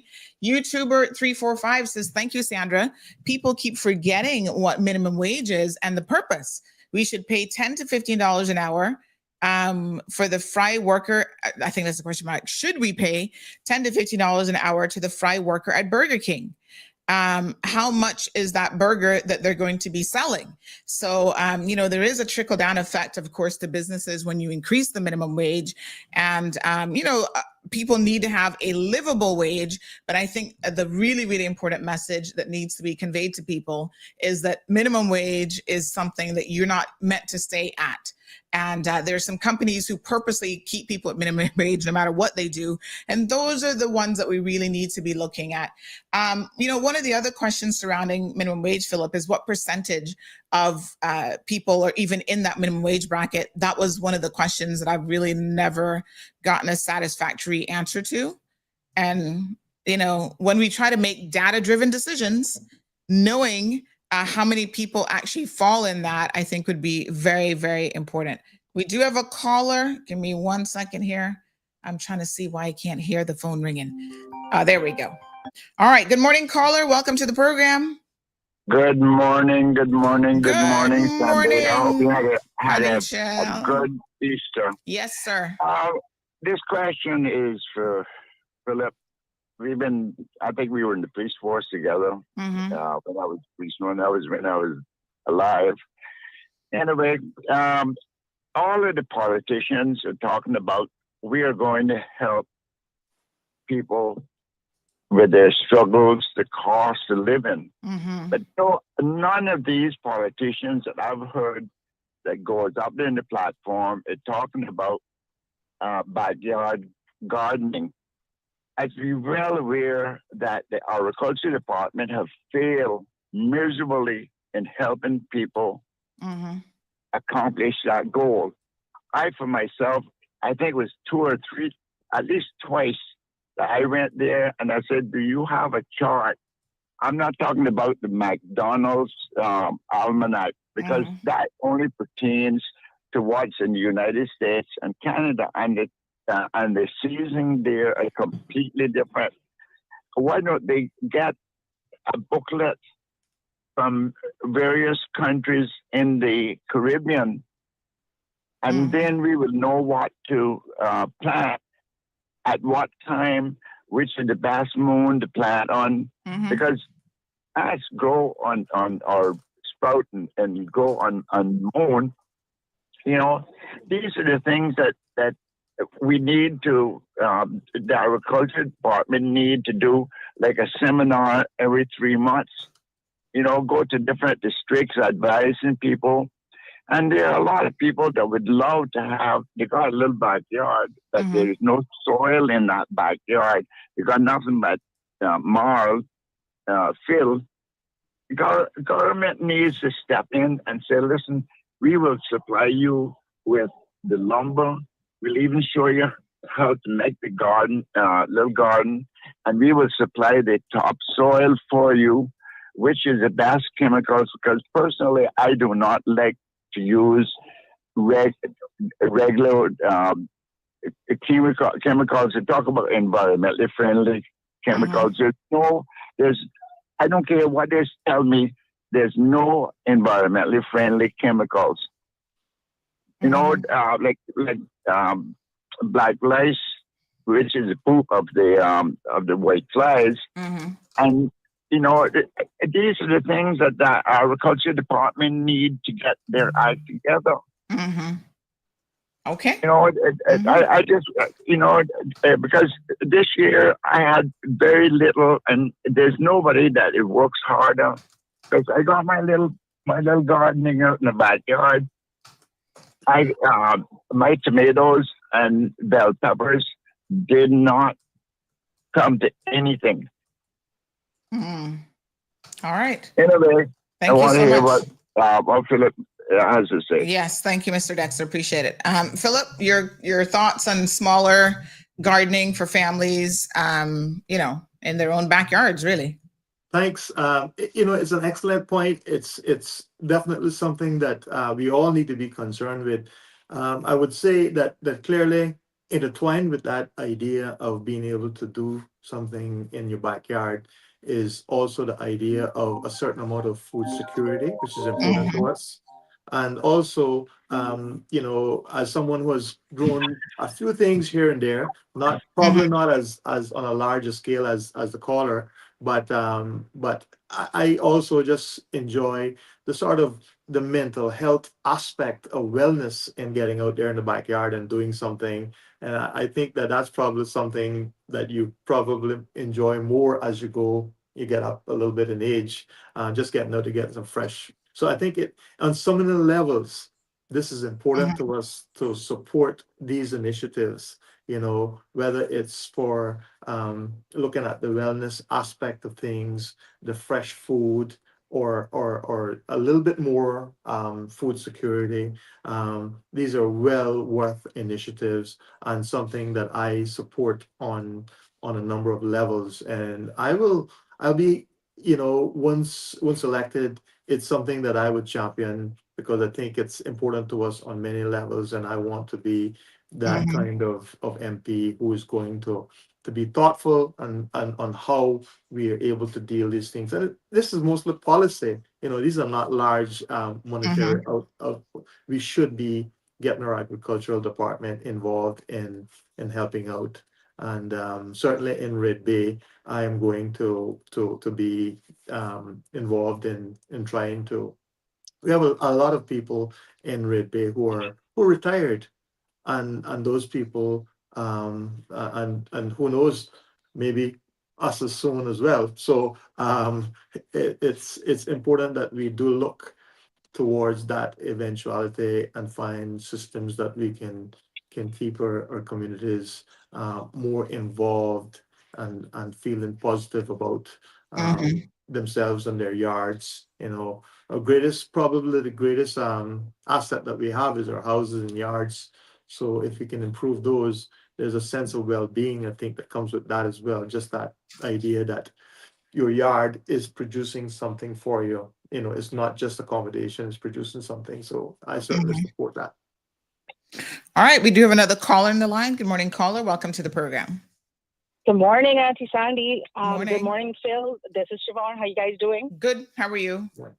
I'm great, thank you. A little bit stuffed up, but just calling in. And Sandra and I have this conversation over and often, and her and I see very much eye to eye on finances and how it's handled and how just how it works in general, economics.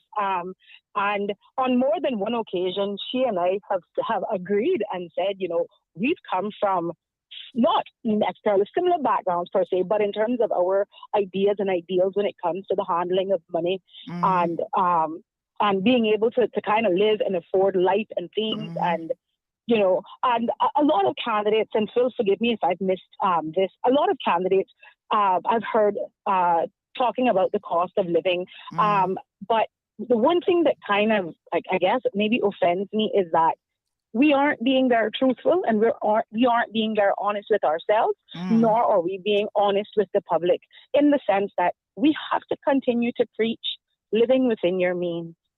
Living within your means. We are a part of a very large global economy. There are a lot of things that we can do absolutely nothing about. What we can control, though, is how much we spend, where we spend, what we buy. And there just seems to be a complete negation of that fact.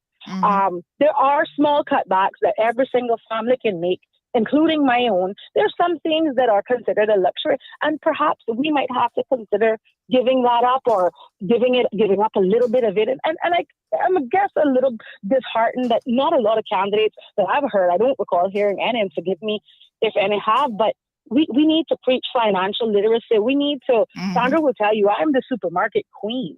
Like, I have a group, I share sales, I try to share specific meals, and I myself try to eat on the healthier side. Those things are available. You can't, believe me, as tight as your budget is, there are things that you can cut out. There are things that you can do to save money. There are things that you can do to put more money in your pocket. At the end of the day, yes, it's going to require a lot of sacrifice, but you have to see the end goal. Sandra didn't get where she got yesterday you know, by just popping off. I didn't get where I am by just out there popping off. You know, there was a lot of sacrifice, and there still is a lot of sacrifice. And I'll say this to say that, you know, I hear a lot of Caymanians say, oh, well, they just came here 3 years ago. A lot of sacrifices that foreign nationals are willing to make. We don't make. Exactly. We are not even willing to entertain. And we got to really consider short-term pain, long-term gain. And I mean, I have so many illustrations. The supermarket, I would say, is but one of the largest costs that I think families are facing now. However, there are alternatives. Maybe just to throw a few brands out there, maybe you don't have to buy Kraft macaroni. Try another brand. Perhaps try buying the pasta and the cheese separately. These are all things that I personally. First of all, you don't want to buy that processed stuff like that anyway. But agreed. Yes. But there are things that we can all do and to try to alleviate our cost of living individually. You know what I mean? I mean, maybe your neighbor is growing tomatoes. Maybe you are growing cucumbers. We have to do our own part. We are part, like I said, of this massive economy, and Cayman is getting swept up in it. We are no exception. We produce nothing. Not even people anymore. We're completely outnumbered. And so again, we have to do our part in terms of what we're consuming, how we're consuming it, what we're buying, what we're eating, where we're eating it from. If you go out 4 times a month, maybe cut it down to 2. If you're accustomed to driving 4 vehicles to Georgetown, maybe cut it down to 2. There's so much things that we can do instead of constantly complaining about the rising cost of living without proper consideration for the fact that we are competing in a global economy. People in the U.S. are also complaining about the cost of living, and they have a much larger economy. Our economy is an economy based on consumption. You know, the demand is higher now, so the prices are up. That's basic economics. And I would just like Phil to speak more to that. And I do not ever want to negate financial literacy. And let me just speak to absolutely. Let me just speak to that a little bit as well, caller, because Philip, a lot of us grew up poor, and of course, the first time you get your first little job, you feel like you've made it already, and you feel that you're rich. And we make so many poor mistakes, including myself. You go out there buying stuff that you didn't need, that was a luxury purchase. And there's a guy that I follow. There's several people that I follow that are like financial gurus. One guy was he was a school teacher. Now he's a millionaire, and he teaches financial literacy through his social media platforms. But one correction I do want to make, Siobhan said she wasn't aware of any, candidates or MPs that have focused on this. In fact, Mr. Wayne Panton was offering free courses. Some people took advantage of it in his constituency. The financial literacy course offered through Inspire Cayman, he paid for people in Newlands to go to that class for free so that they could learn some of these things. Now, I haven't taken that course, so I don't know all of what it entails. But day in and day out, I see people making such poor decisions. And I mean poor people. Isle 2025 says, no caller, you're not totally right. Many people are neglected their basic needs. Not everyone is living outside their means. You must be doing really well to say something so out of touch. Aisle 245, let me tell you something. You are the one who needs a reality check. Let me tell you. I know someone right now, 4 children. First of all, one way in which you keep your lifestyle down is use proper birth control. If you can't afford 4 children, you shouldn't have 4 children. It's as simple as that, right? So you can't have 4 cars if you can't afford 4 cars. Same thing with your kids. Same thing with, you've got to manage. But again, Sandra, it goes back to exactly what I was speaking about. Hold on, caller. Being honest with ourselves and what we can afford. So aisle 2025, this person living in a government home, new homeowner, has lots of expenses. Somebody sent me a video yesterday, said, Sandy, why is this person talking about how hard it is to make it in Cayman? And every time you turn around, they're catching a flight out of here. But again, really? These are the ridiculous truths that we refuse to address. And to that caller, she has her opinion and I have mine. Again, I don't come from money. I don't. I am thankful and grateful that I do have a good job. I'm sure that I do live well above some of my own, but there are also people who live better than me. I wasn't always at this level. I wasn't always here. However, our public estate. I built my home. I slept without furniture for 9 months simply because I didn't want to get a furniture room. I didn't know it was such a thing. So to that caller, you gotta be willing to make sacrifices. I go to the grocery store. I make a note. I have 2 children. I let them know. Hey, this is what we're getting this week. Don't ask for nothing else. But this is it. These are hard conversations to have. Thank you, caller. I appreciate it. And when do we start? Yeah, and aisle 225, let me tell you that again, people are going into government homes, they don't have the money, they're complaining about what they had to come up with beforehand, and yet they're the ones who are furnishing their entire house. Even when I became my latest house, when I became a homeowner, let me tell you, it was, okay, prioritize which rooms need to be furnished. My dining room sat there for well over a year plus with no furniture in the dining room. And I'm like, no, I'm not going to stress myself out because now you got insurance to pay, homeowners insurance. You got life insurance every month for a larger amount. You got a bigger house. So you got to watch and see how the utility bills are going to flow, how things are going to go. Instead of buying that dining room, I went out and said, you know what's more important than the dining room right now? Furniture is solar panels so that I can see the benefits of saving that money immediately. We as Caymanians need to do better. We need financial literacy. I agree 1,000% with that caller. These people are like, oh, I need to go to Miami and furnish my whole house. I'm like, you do? And then when I finally furnished my dining room, you know how we furnished it? There was a nice little old lady in South Sound selling her used dining room set because her son, my apologies, had an accident and she was leaving Cayman and whatever. Beautiful set, solid wood. She just wanted to get rid of it. The price was right. It was perfect. And that's what's in my dining room to this day. And that's going to stay there forever. We struggle. Listen, I've been there. I've made stupid decisions. I purchased things that I didn't need. And then, when the bill rolled, I was one of those people, like the first iPhone that came out, I was the first one in Miami in line trying to get it. No more, honey child. You have got to learn financial literacy and you have got to do better. Trust me, we all need that. And I would dare say that the people who claim that they're living, hand to mouth and living paycheck to paycheck, a lot of times you need to look at number one, what their skill set is, because they'll never get out of that financial bracket unless they improve themselves. So they have to prioritize their education. They have to prioritize a skill so that they can become an asset to an employer, or alternatively start a business that's in demand. But that's not as easy as it sounds because they've got to be able to be good business owners. And as we can take a look around the place, a lot of that, Phil, just isn't happening. So Caymanians, we need to do better and we really need to get it together. Phil, your thoughts on financial literacy?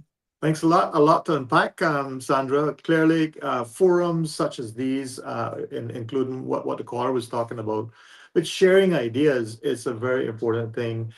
We used to do that in the old days almost automatically with our immediate families.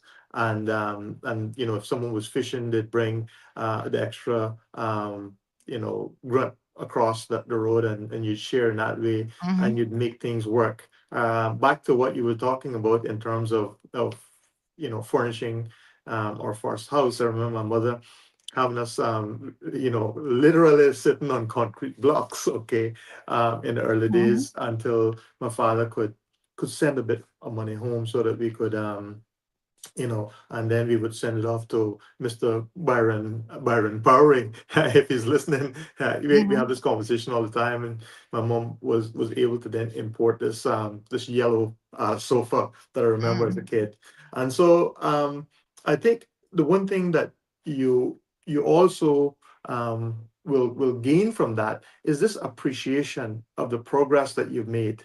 And sometimes today it's almost like a Burger King mentality where we believe that we can plunk a small amount of money down and get a very high value out very quickly. It's got to be cheap, it's got to be great product, and it's got to be fast. And in business we say, which two of those do you want? And so it's the same thing in life. I think we've got to think about budgeting and prioritizing the things that we really need. And much of the things that we buy aren't things that we really need, at least not right at the moment. It's something that we probably could use as we go along. But yeah, the caller is absolutely correct. Cutting our cloth to fit our seal is important. I'm a staunch advocate with throwing out food, and what happens so often is that you have food, whether you bought it or you've cooked it, and it sticks in the fridge, and then the next day, instead of having it, which is my thing, I love sucking day food. I'm fine with that. It gets thrown out. And there is maybe 20 or 30%. In some cases, a high percentage of our actual food budget is being thrown away. So, waste not, want not, great policy, making sure that we're careful in the way that we are spending our food budget and other things. It's lights in the house. My grandfather and I'm that way too. I go through the house and I cut off the lights. I just don't see the sense in wasting things. It does reflect at the end of the day, because if you save a penny saved is a penny gained, and you have that to do towards things like the caller said.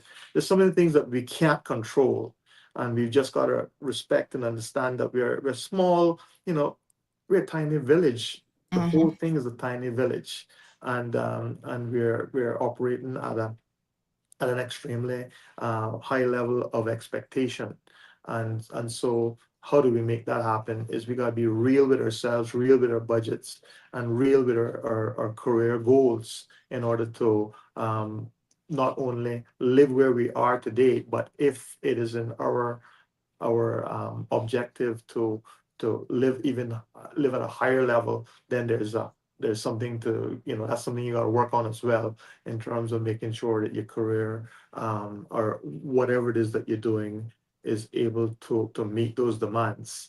So yes, very good comments for yes. Yeah, well, thank you so much. Aisle 2025 says the caller seems to be lacking some empathy for others, while lots of other people saying, please give her kaboom. Gabby says, no Sheen orders for a few months. I mean, the reality is a lot of us, could really cut back if you're struggling. You've got to be sensible, folks.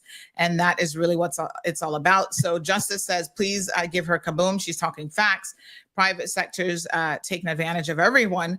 And with the cost of living right now, I have a small business owner. You guys might know her, and I don't think she'll mind me telling you guys this, but this is Miss Carol. She makes the small jams and jelly, the what do we call them? The pepper jelly. And right now, because of, like the caller was said, what's happening at a global level is impacting us. All you Trump supporters will be happy to know that he just killed her little small pepper jelly business, because it's no longer viable for her to import certain things in order to make her pepper jelly. So the jelly itself is made locally, but her containers and other stuff she has to bring in. And thanks to his tariffs, they've gone so out of whack that she's no longer doing her pepper jellies. So thanks, Trump. You just killed a little small Canadian business. Good morning, caller. Radio's off. Hi, good morning. Yeah, hi, Sandy. Radio's off. Oh, the radio's off again? Good Jesus. Thank you, my dear. All right, give me 1 second, and we're going to start to wrap it up with Phil. Let me just play a little music here to get it to kick back in.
All right, folks, welcome back. We're going to go ahead and start to wrap things up with Mr. Phil. So, Philip, thank you so much. We know that you're coming back in a couple days, so we'll get an opportunity to speak to you at least once more before the election, which is next week, Wednesday, basically 1 week. Absolutely. Absolutely. Thanks a lot, Sandra. I appreciate the opportunity. Obviously, there's things on crime and traffic and so on that I really want to talk about. And as you said, interestingly, we're making some progress on those things. You saw the compass on Friday. It looks like we're finally going to get speed cameras. And I'd like to just take my hat off for Miss Sophie Miles, who's really championed that. Done a lot of work on that, and others too who have spoken out on the value of school speed cameras even before I started talking about it on in my campaign trail. So I think that public advocacy remains one of the most important things that we can do in the public. It's certainly at the end of the day, it's nudging things forward and you are helping to make things work. It's not just one person, it's the public, and I support that. And Sandra, clearly, as we wrap up, I just wanted to, first of all, again, thank all the people of Red Bay. Ask them again to really have a look and have consideration for what I'm offering in terms of going forward. Someone who's able to both represent the constituency on all of the Red Bay specific issues, but also to represent Red Bay in Parliament and assist with the national issues, issues of education, traffic congestion, crime. These are all issues where we're talking about, and it needs to be. We need to debate and to consider and discuss these issues to come up with the best outcomes for the island. So yes, on the 28th, Sandra, we're doing my finale. It's going to be at Beacon House right there on Shamrock. So I just want to let everybody know about that. It's going to be an interesting evening. I'm not going to say too much. We're going to have some very good speakers. You're going to be surprised at some of the people who are coming out to endorse me. And I think that that's the kind of momentum that we need going into this election. The 30th of April, I'm excited. When you start off, everybody says be positive, and you'll eventually it'll catch up with your enthusiasm, right? And I must say that the reality is that I'm very, very optimistic as I've talked with people, as I've seen the responses, that on the 30th of April, we're going to be successful, and then we're going to be able to move into what I call the next phase of leadership. Because we've seen all the people who have put themselves forward as leaders in the country, and but I remind people that at this stage, those people have got to be elected, and then out of that slew of people who are elected, the 19 of us, I would say, including me, will have the decisions to make to try to form the very best government that we can.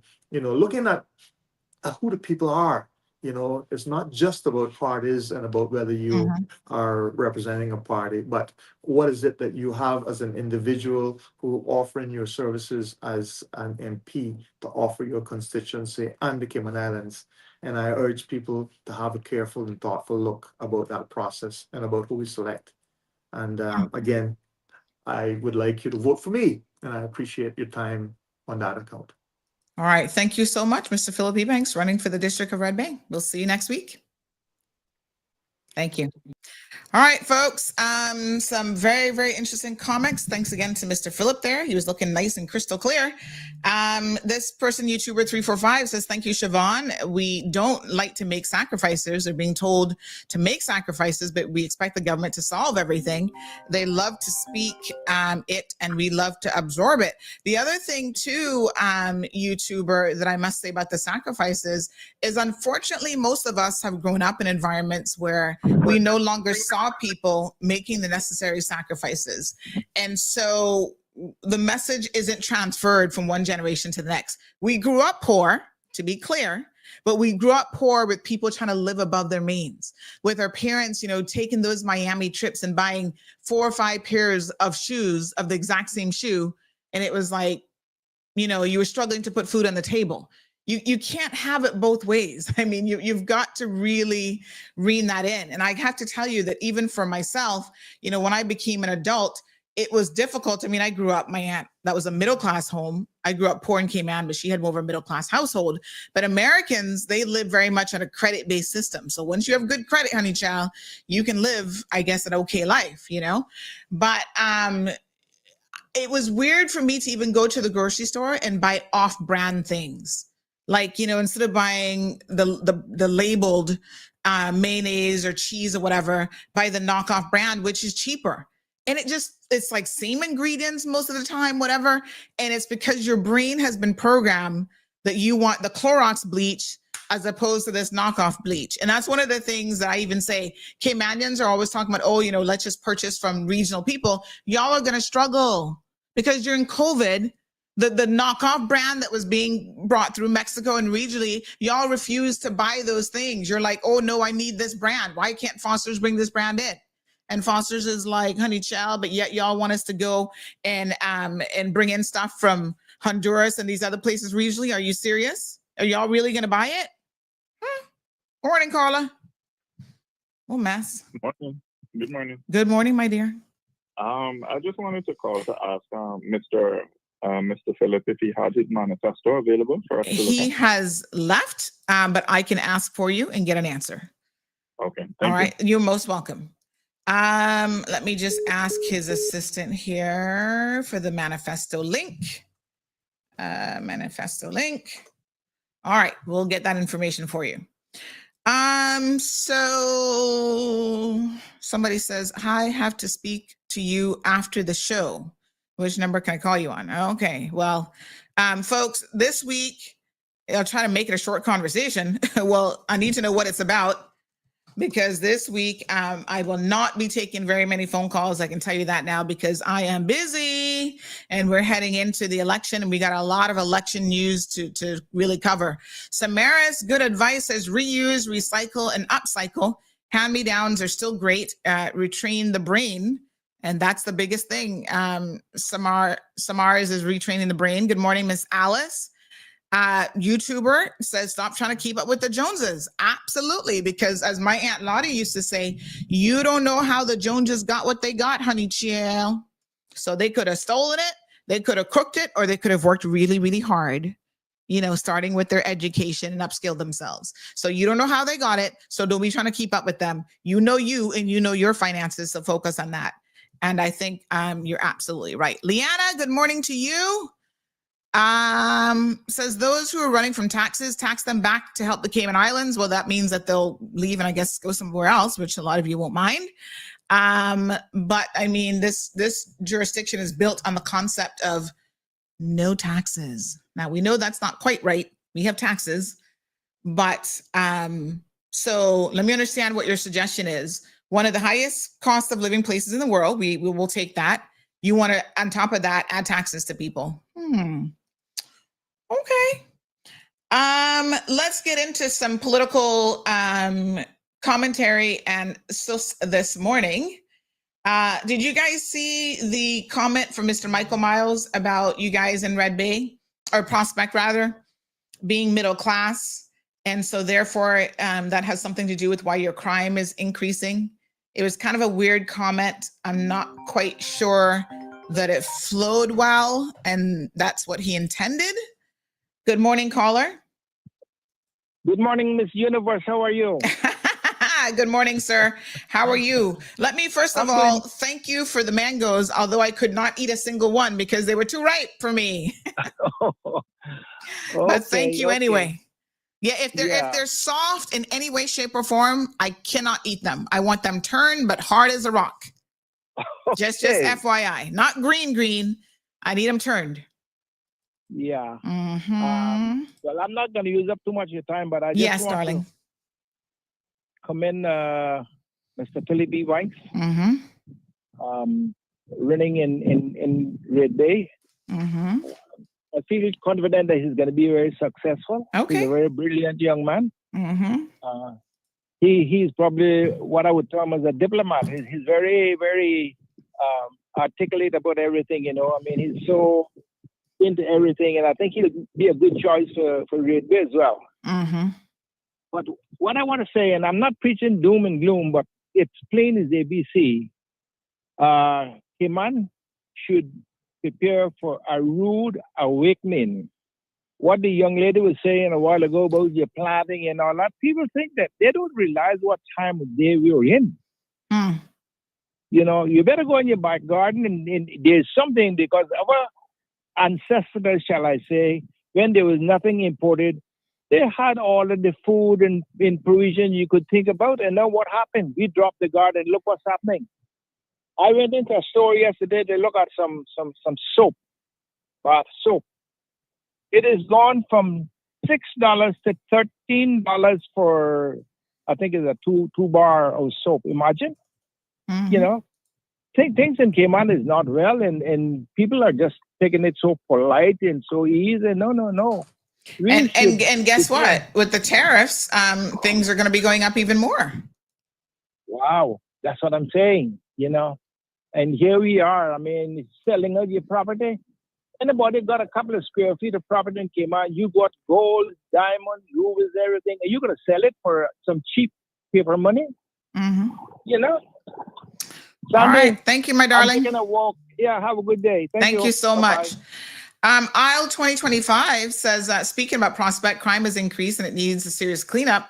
Unkept properties, vehicles all over the road, loose dogs, etc. Well, this is the interesting thing, Aisle 2025, because Mr. Michael Miles also talked about the increase in crime, but apparently that's not correct information.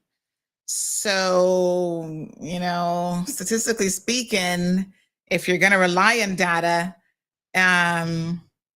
you have to be accurate.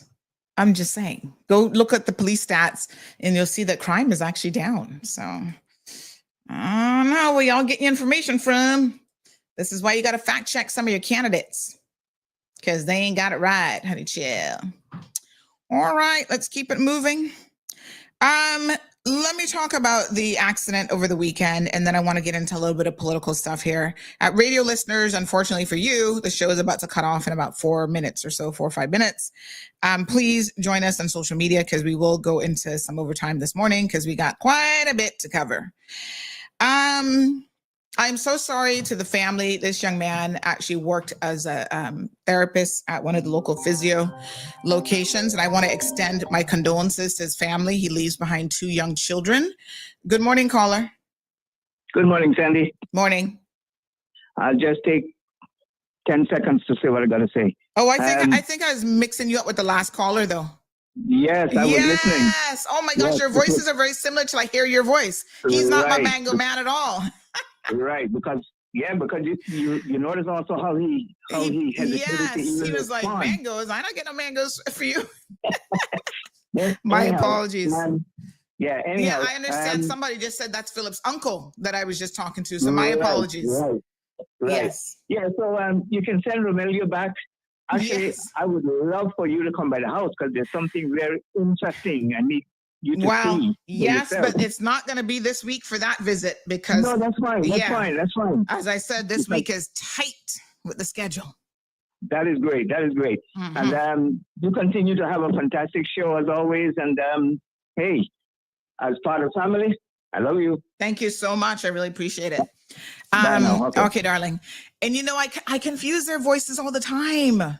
So yes, that gentleman is, I forget his name now, but after somebody just said that's Philip's uncle, I'm like, yes, he's actually from West Bay. So I confused that's Mr. Mr. Orman or something his name is. Yes, but their voices are a little bit similar, aren't they? But then when he just called in, I said, no, wait a minute, this is my mango man. He was listening going, hold on a second. I'm the one who sent those mangoes, but they'll be good for other things. Don't worry. They won't go to waste around here. Thank you so much. So yes, I mean, obviously family supporting each other. It's wonderful to see. So let me tell y'all, you know, blessings to you, Miss Sonia. Morning to Gabby. She says, Prospect don't have crime like that. The only that have crime is West Bay, huh? Well, everybody's got crime. But yes, the crime in Prospect has gone down if you look at the police reports. So, okay, so let's keep it moving. So I was just saying my sincere condolences to the family members of the gentleman who was out cycling yesterday morning and unfortunately lost his life at the hands of a Caymanian driver, most likely intoxicated. But of course, he ran from the scene of the accident. People saw him leaving the scene of the accident and actually sent me pictures of him leaving the scene of the accident. They said he was intoxicated, but now because he ran off, you see, and waited for his blood level to go down, you know, I don't think they can charge him with that. But anytime you leave the scene of an accident, listen, I think that the legislators, I hope these wannabe MPs are listening, they need to adjust the legislation that if you leave the scene of an accident, especially where there's a fatality involved, you should be charged with and get additional time. Okay, for leaving the scene of an accident, because we know why you leave in, honey child. You leave in to try to avoid being charged with the DUI. Well, it's still manslaughter. You know what I'm saying? And I don't know whether or not they've tested his blood. I think, you know, they may have tried, but apparently he showed up after the fact to the hospital looking to treat his injuries because he himself was also injured. So I'm very, very sorry. This young man, like I said, works at a local physio place, and now his family, 2 young children, are going to be without a father. A wife has lost her husband, and a mother and father have lost their child. Of course, brothers and siblings also, now without a family member. This is horrific. I heard his injuries were extensive. It looked like he probably broke his neck, unfortunately, based on the description that I was given of the condition that his neck was in. So I'm very, very, very, very, very sorry for this family's loss here this morning. This is the young man, Caymanian Anthony Berry, that is now arrested for manslaughter and other charges probably pending.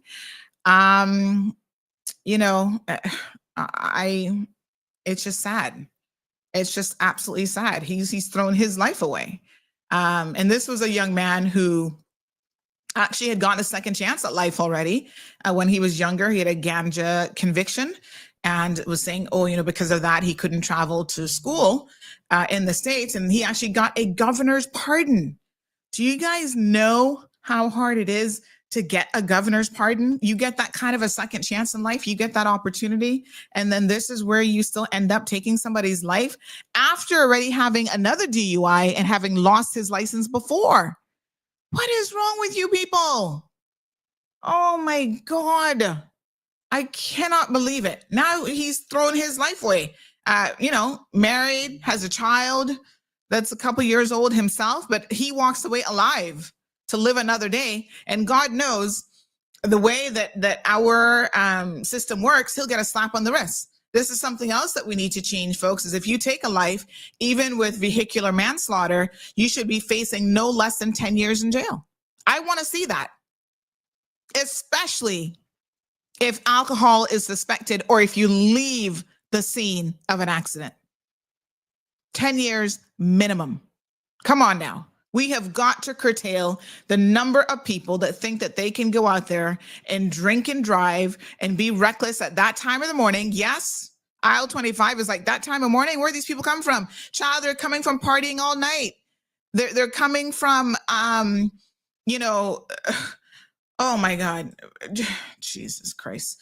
They're coming from campsites. I don't know where the hell they were coming from at that time of morning, because I don't know who drinks into stupor that time of morning, but people do all the time. Oh, Jesus. I just can't even believe it.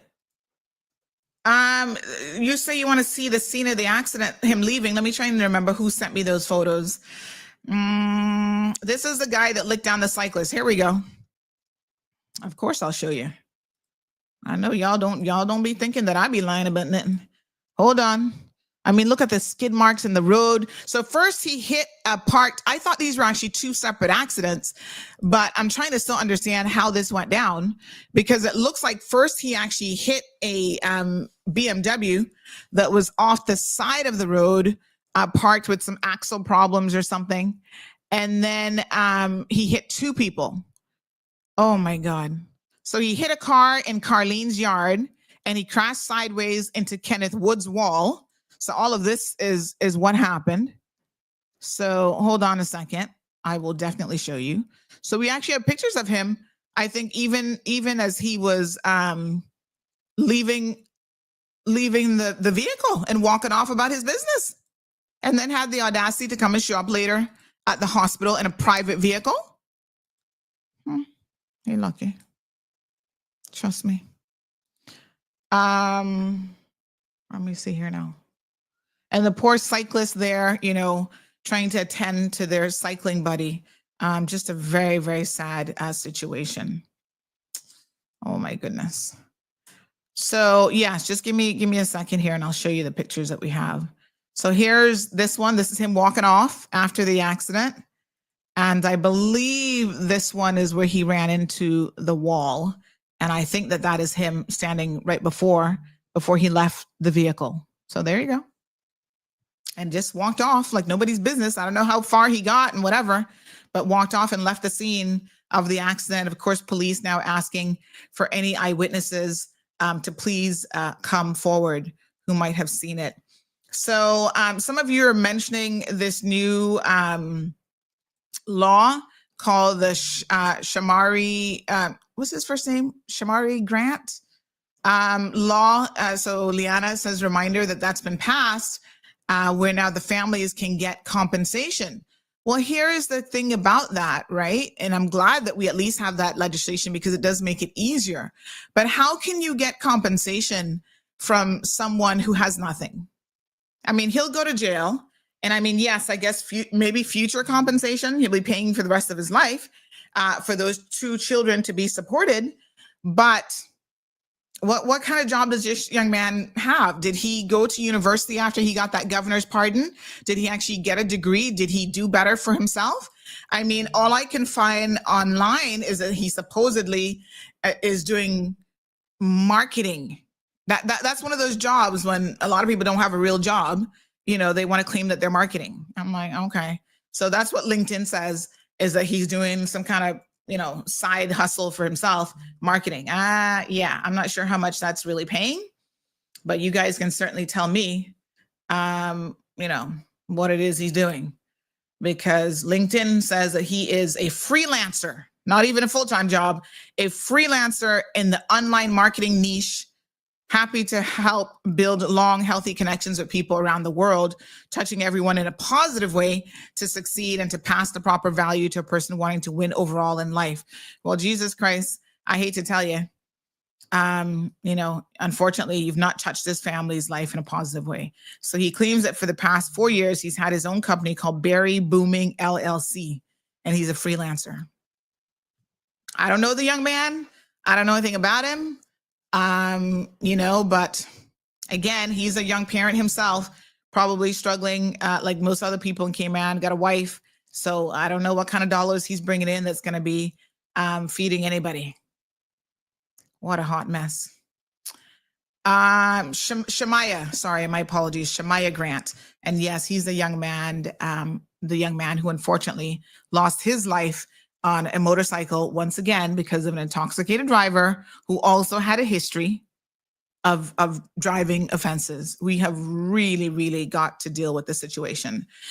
So somebody else says that he has 2 daughters and he used to work for Polar Bear doing air conditioning repairs.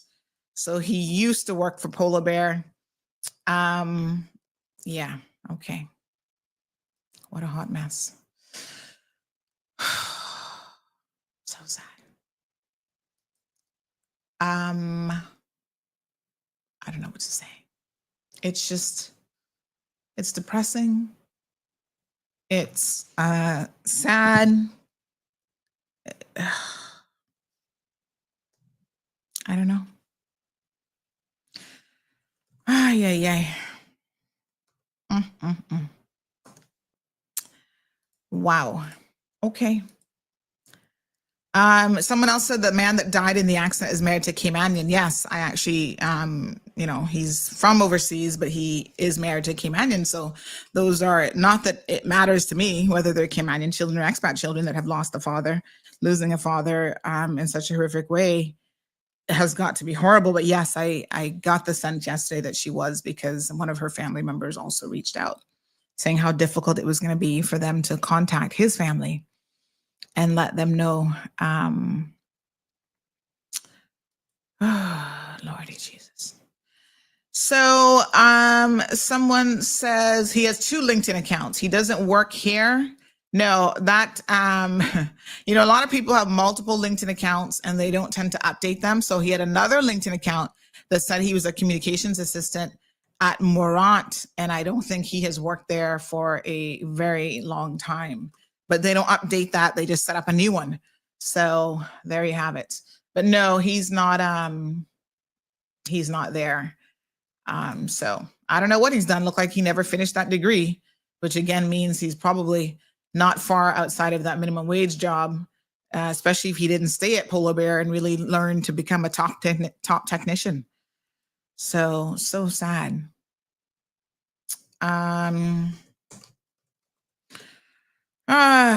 Lord have mercy. Anyway, so yes, he hit the cyclist first and then went on to hit the BMW. What kind of speed would this guy have been doing? Oh my God. Wow. Unbelievable. I hate to tell you, but I mean, I enjoy, I used to cycle way back in the day. I used to go from Newlands all the way to town on a Sunday and back. Normally just me. I wasn't really part of no cycling club or anything like that. It was good exercise, and you get to see things in a bike that, trust me, you don't see when you're in a car. And one of the things that you definitely get to see is how reckless car drivers are and how close they come to you. And, just they'll knock you off your bicycle in 2 heartbeats. Like, it's absolutely ridiculous. And so after a while, I couldn't take the chance anymore. I got a brand new bike a couple months back. I just ride around my neighborhood, top of the road and back, because nobody should be down in here doing more than 25 miles an hour. And if you come down in here speeding and I see you, I'm going to call the police. Good morning, caller. Sunday, it's me again. Hey, me again. Listen. Yes, sir. I'm going to get you some mangoes that you have never tasted mangoes like that before. Oh, Lord Jesus. All right. Well, I'll tell you what, Denny has this mango tree. This is the first year that mango tree has bear fruit. And those were perfect. I was like, I had to go back and beg Denny a second time for more mangoes because they were so good. But what's on your mind? What else is on your mind? Just quickly, we're talking about this thing and people getting drunk and all that. Yes, sir. Why in the hell it is so easy for people to have access to alcohol? Okay? You got all kinds of drugs that people can just go and buy alcohol like they're buying a Pepsi. Why in the hell is that allowed? Well, listen to me now. Now I'm gonna have to disagree with you here. I mean, I don't drink, first of all, but to me, the ease of getting it is one thing, right? But you have to have personal accountability. What are you saying? Shut down all the liquor stores and that's going to solve our problem? Look at what happened with prohibition. People are going to be irresponsible and they're going to find a way if they just make stupid decisions. And I hate to say it, but unfortunately, we have a lot of people making stupid decisions. In theory, I mean, in theory, you can sit down all day long and drink at home. I mean, that might mean you're an alcoholic, but you do not get behind the wheel of a car. That's the difference. You don't drink and drive. Cheap. Sorry, it's sold too cheap. It's sold too cheap? Killer. Oh, God. Too cheap. Oh, yeah. I thought alcohol was expensive. No. When I look and see all these multimillionaires that have got all of this money off of people, and some of them are dead and gone, and it's still happening. That should not be. It has to be, if you want, like you said, drive or drink responsible. But as it is now, any old dog or puppy can go and get all the alcohol, and then some people are not responsible for drinking. And it's too cheap. It is too cheap. You can go and get a 6-pack for $12 or something. No. You need to put a higher penalty that people realize, well, this is an expensive thing, so I've got to drink less. That could be a way. But anyway, that's my little piece. Yeah. Have a good day. All right, darling. Thank you so much. So, such a sad situation. And someone said his wife is so sweet. Hate this for her and the kids. Yeah, I mean, this is the thing, is that unfortunately, a lot of lives are impacted when, you make these kind of decisions. No, he was not in a work vehicle. He was just driving his own vehicle. Aaron says, Sandra, I sent you an email concerned cyclists, concerned Caymanians. We need to change desperately.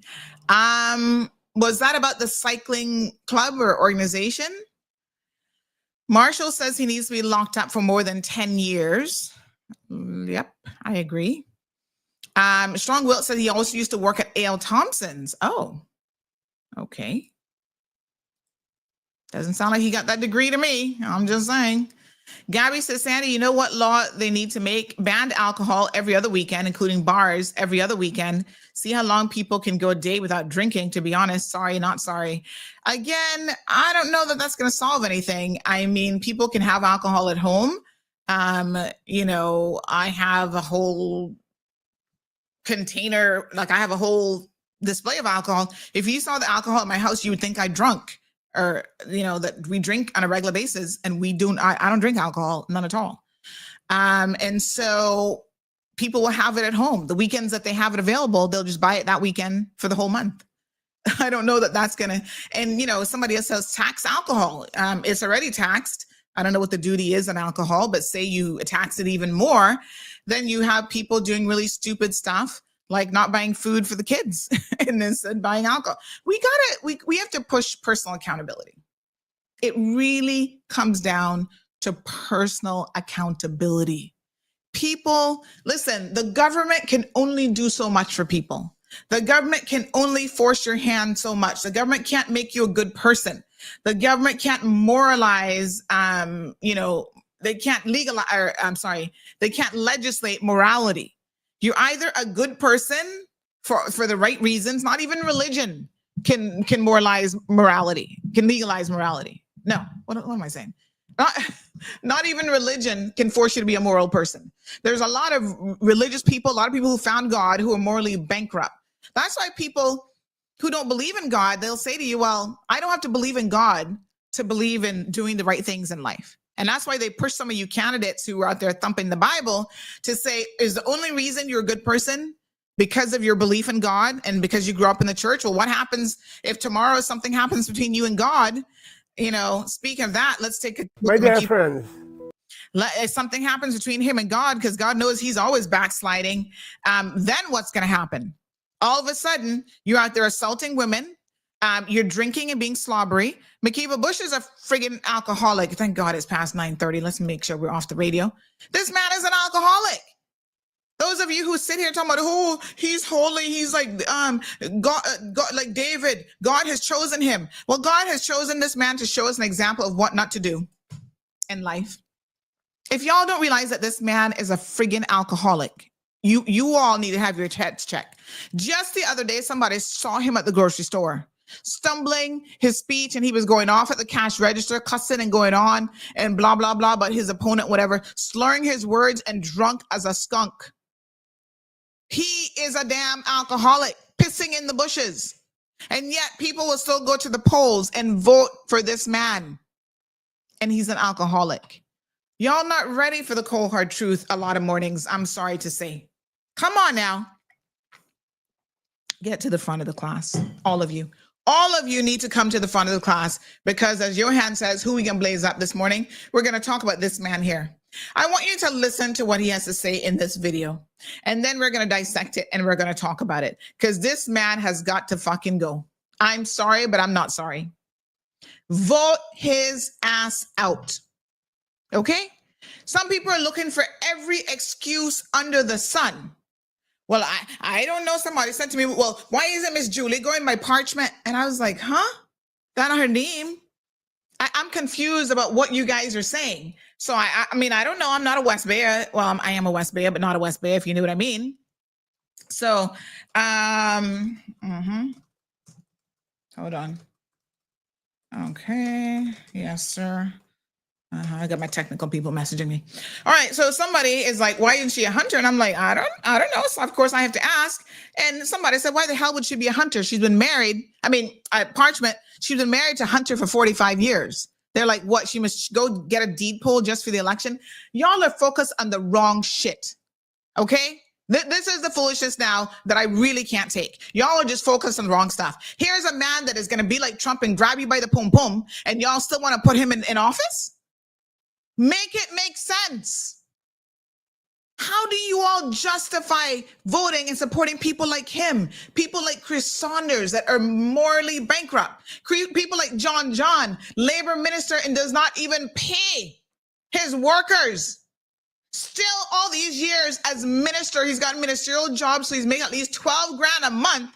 That little bitch refuses to pay pension for his workers. He's owed Damien, whatever the poor little guy named there, and little Jamaican fella, he's owed him pension for years. John could have paid that long time ago. But no, he can find $500 to go get a blowjob from some Spanish woman, though. He can do that. He can find money to throw parties so y'all can drink the same drinking y'all complaining about.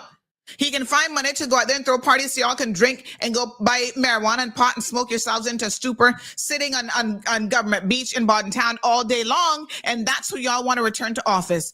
Jesus, come on through, because we're going to need you for the rest of the program today. Let's listen to this number one fool. My dear friends, many of you know me. Perhaps some of you don't know me so good, but I'm McKeever Bush, and I've been in Parliament for over 40 years, but I'm young, and I've done things for you and for the future of this country, and I will continue to do that to protect and preserve Caymanians and to train Caymanians, to work with Caymanians. There are many issues, of course, and here are some. There's this promise by these newcomer candidates that they can take your land and they can tell you that you can't sell it, you can't do as you want, and you must not sell it to foreigners. But it is your land. The day that you want, what do? If they are elected, then what happens? The truth is, they are telling you the truth, because under British common law, a man's property is his right, and it's his constitutional right to do what he pleases under the law. And there is no law internationally that's going to support any local law to make anyone give up their land or stop them from selling to a foreign national. And here's an addendum to that. There's been much talk recently in regards to the Barker's Beach. Government do not own anything in Barker's Beach. You have no land in Barker's Beach. Government owns 163 acres that I purchased to preserve and create the Barker's National Park. But when it comes to oceanfront, government owns nothing. So what we were doing, we were trying to get oceanfront by negotiating with certain landowners that they give us Victoria Beach, and we negotiate with them for another area of swampland. But that has not come to fruition in any shape or form. But that's the kind of idea that we were working on. Government do not own any oceanfront in Barker's Beach. We want to own some. But to get something in life, dear friends, you have to give up something. There is no omelets without breaking an egg. And some people might not like, but it is best for the majority. And that's all we were trying to do, to create public spaces and public lands in Barker's Beach, and also in transition to that, we would get some land now called Victoria Beach. Wow. Can somebody help me out here, please, and tell me exactly what it is that McKeever Bush is even talking about? This is the first time that this man has sat down. Talking about he's young. Well, I don't know what his definition of young is, sir, but you're not young, okay? You're old. You're an old fart. You're not young. But this is the first time he's actually sat down and done a little video short like this. And this is what he thought was the most important issue facing Caymanians, telling us that other people who are running for office don't want us to sell our land to foreigners. Can someone please call a psychologist for me to have my head checked this morning? Because it cannot be that I just heard him say that. That's our fucking problem now. That is why we are where we are. Because we, as Caymanians, our forefathers didn't have enough sense to hold on. You know how many pieces of land I could have had in South Sound? If certain family members of mine, parents, didn't go and sell that land for dog cheap, now look at it. $1 million. Oh, they didn't value it? Stop selling your birthright. Right? How many Caymanians like myself, raise your hand in the classroom?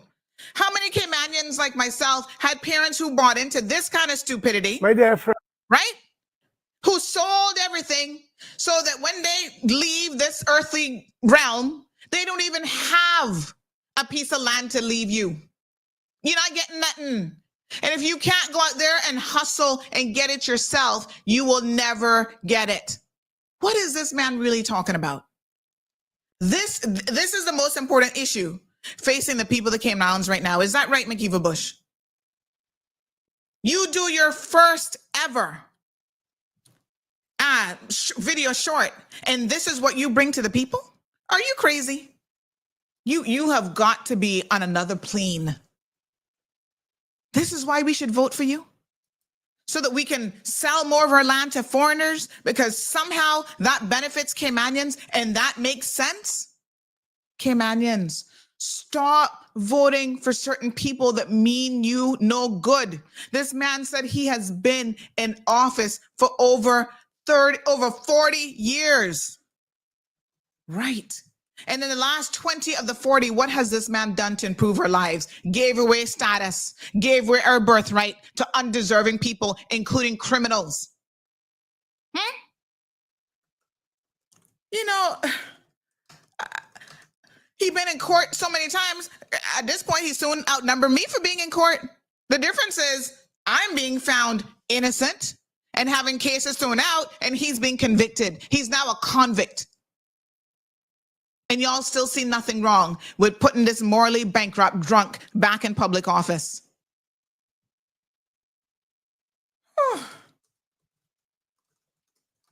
Listen to me. Y'all need to come and get it right. Let's look some more at what he had to say about this Barker's situation, because I still can't get past this is what he thinks is important to us. 40 years, you should be ashamed of yourself. Sir, have you ever heard of something called retirement? People will tell you, he goes around promising young people. There's at least 8 from the last election that, oh, he's going to step down and he's going to train them so that they can be the next representative. That is, remember how many times he told us he wasn't running? We have that on recording. Oh, my apologies. He's done. He's not running again. He's retiring. He can't retire because not only is he a drunk, but he's also a gambler. And so he has spent so much of his money. He's another example of fiscal irresponsibility, right? He tell us how he had to go and mortgage his house again the other day to afford a lawyer and this and that. Sir, let me tell you something. You have a real problem. And if y'all want to know how disrespectful this man is, right? I was not going to share this because I did have my lawyers send him correspondence, and there's still a very real potential that this could be a legal a lawsuit going forward. But McKeeva Bush had the audacity to get in Sherry Ann's group chat and say a couple things about me. I'm going to tell you guys now. He was claiming that I stole a dog, which I didn't, and I was vindicated. So he called me a dog thief. He said that I stole millions of dollars from the Cayman Islands government, and I want to know where, because I need the millions right now. So tell me where the money is. Now, of course, and he said, oh, that should have gone to the students. Listen to how stupid McKeeva Bush is. He must have been drunk when he said this, okay? Because that was under the Nation Building Fund, which he signed the contract for my company to do training for Caymanians, paralegal studies. The contract was for, I think, around $60,000. All now, government only ever paid half of the contract. They still owe me the other half. So how do you take $30,000 that was paid for training, books, materials, everything was included, right? It was less than $2,000 per person. How do you turn that into I stole millions of dollars from the Cayman Islands government? Which, by the way, the little lackeys of the progressives tried to bring that criminal case, the education minister, Tara Rivers at the time, not only did the judge instruct the jurors to throw it out because it had zero merit, I did not even have to mount a defense. Makiva Bush provided an affidavit in support of me during the fucking criminal trial. And then you gonna sit down in a group and talk about I stole millions of dollars? You are a very lucky man that I have more sense than you. And that I value how far I have come in life. Because you're not even worth the spittle on the end of my tongue.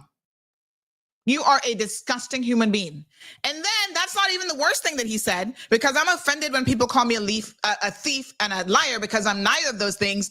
The man has the audacity to turn around and call me a whore. Really, Makiva Bush? You and your little wannabe pee-pee? Well, I can tell you one thing. You wouldn't know anything about my sex life or my personal life, but I'm sure I can count the people on my fingers that I've been with. You don't even know. Man, woman, goat, animal, and everything in between. Do we really want, since you have the audacity to call me a whore, do we need to talk about the number of men that you've approached for sexual favors? That way I tell y'all, like Sabrina said, don't come for me, because I definitely not fucking sending for you. You are a closeted homosexual. Now, I'm here to support the LGBTQ community. If you would just come out of the closet, I will happily support you. Oh, I have a whole list of names of men that you have been begging to do you know what with. Don't have me tell the cold hard truth on you here this morning. As a matter of fact, I can tell it. Oh, kids home. Oh, darn. Sorry, parents. Hopefully y'all knew that 9:30 y'all needed to turn off the radio. Don't let the kids hear this. But yes, this is what this man does, and then get up on Sunday and sing in church. And he probably looking at the church deacons trying to do a little thing. But you say it should never come out like this? Really? Tell the man, I say, the next time he decides to go in any public group and have anything to say about me, more of it can come out. Some of the same people on social media right now talking about, oh, you know, I'm gonna support Makiva Bush, can come and tell me how he wants to suck your little willy. Aye, the people need to know the truth. And how you were so offended because he's trying to feel up your penis. I said, really? But now, political season, you gonna sit in the comment section on Facebook defending him? You're lucky. You're lucky. That's all I got to say. Y'all lucky. This man is morally bankrupt, worse than anything I've ever seen. He's disgusting. And some of these people not even of age. Give him $1,000 for a blowjob. Right.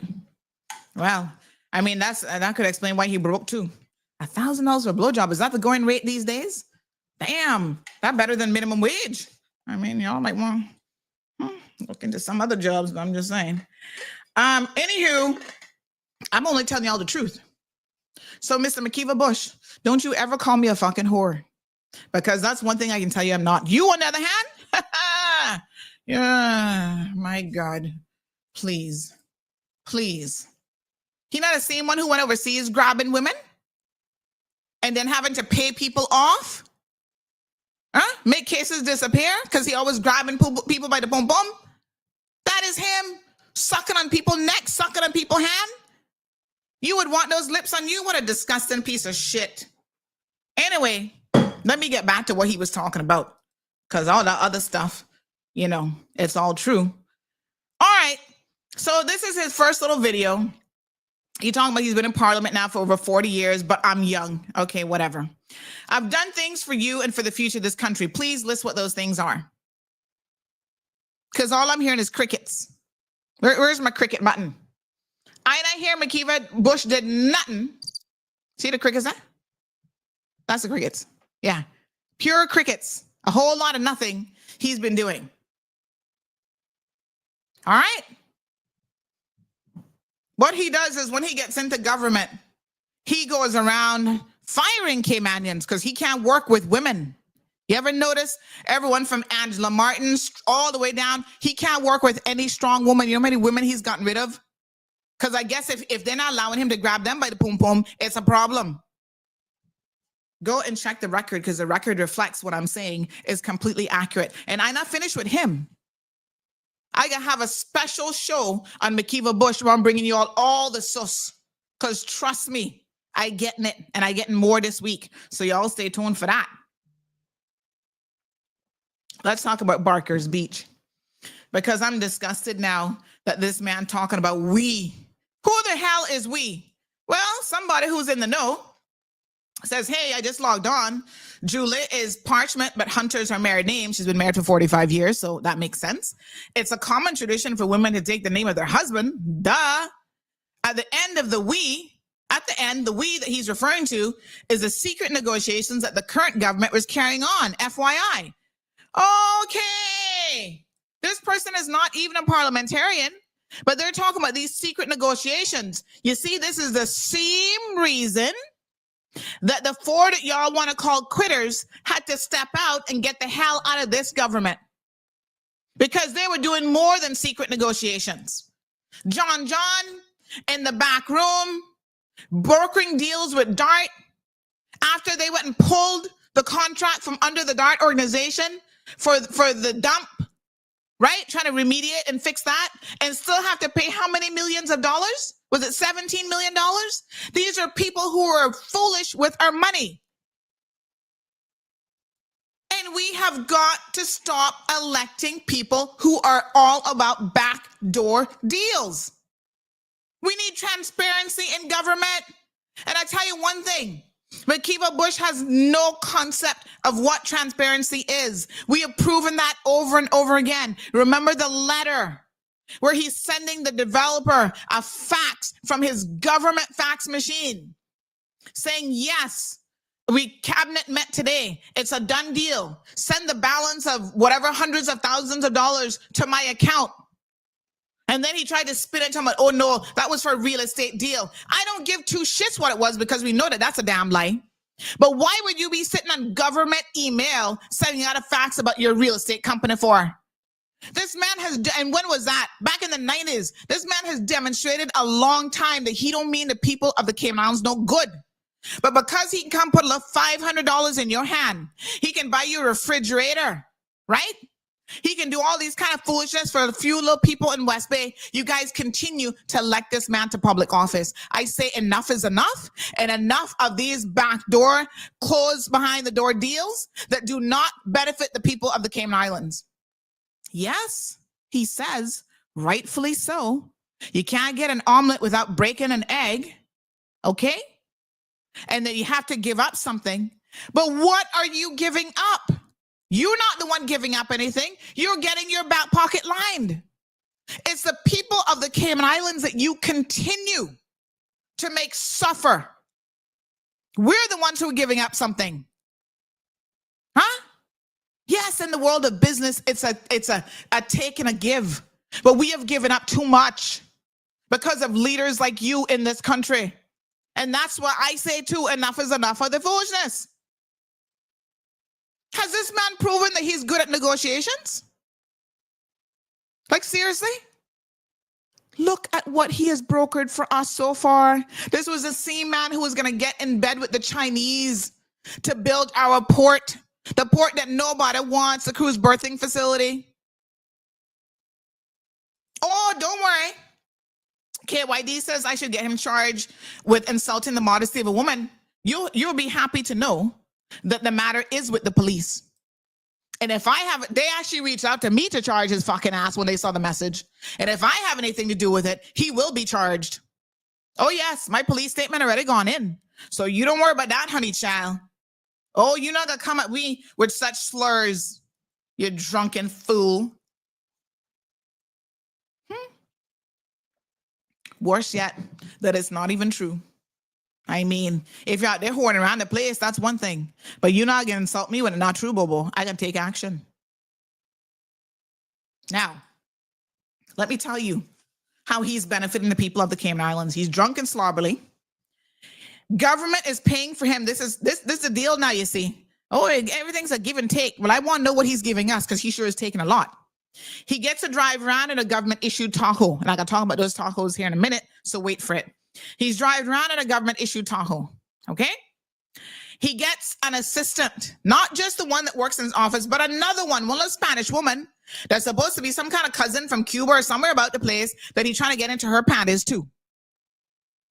I'm just telling y'all what the people in West Bay know, because they know, okay? I saw it the other day at Foster's Republics, yeah? Helping him load up the groceries. Using the vehicle as his personal vehicle. A government vehicle, and paying this little girl to be in tow with him to and fro and all over the place. Why? Why does he need that? He's the premier of this country? It is ridiculous. And this is what we are paying for. The country's in a deficit. And these fools had to go and purchase Tahoes. That's why I don't blame Sabrina Bush. Hear me call Sabrina Bush, Lord Jesus, Sabrina Turner. When she went after, what a fool boy named now Michael Miles, and tell Michael, when you go out there telling people about I have a Tahoe, and I have never, my ministry has never purchased a Tahoe for me. I didn't want one, and I don't drive in one. If there's something going on in the protocol office, if she's acting premier in protocol, sends a vehicle, that's different. Her ministry didn't go buy none. Meanwhile, Makiva Bush has one though. And let me tell y'all something. Here's where y'all need to get pissed off now. Y'all talking about we in a deficit. And this is what I see PPM come out with a statement, but I'm going to deal with them another day. What they don't want to talk about is the cold hard truth of some of the people that they have adopted into the progressives, including Juliana O'Connor Conley, including Kenneth Bryan, who they're the ones who are spending John. They're spending the money and they're hemorrhaging the people's money. Do you know that some of those Tahoes are now in such poor condition after just being purchased the other day? Fill of cigarettes, smoke, and whatever, they are going to have to be condemned. Nobody not going to be able to use that car afterwards because the very Vaseline being slathered all over the damn car. The minister, John, taking a car to Capella, having total strangers get in her government vehicle, sitting there drinking in the vehicle and carrying on, partying like it's his personal vehicle. Now, come on, folks. Come on. This is how we are wasting money in this country. You have an asset, which for the record is a depreciating asset already, because that's what vehicles are. And then you got to turn around and treat that vehicle just as bad or worse than your personal vehicle. I'll tell you one thing, I work too damn hard for my vehicles. There's no eating, no smoking, none of that foolishness in it. But look ya.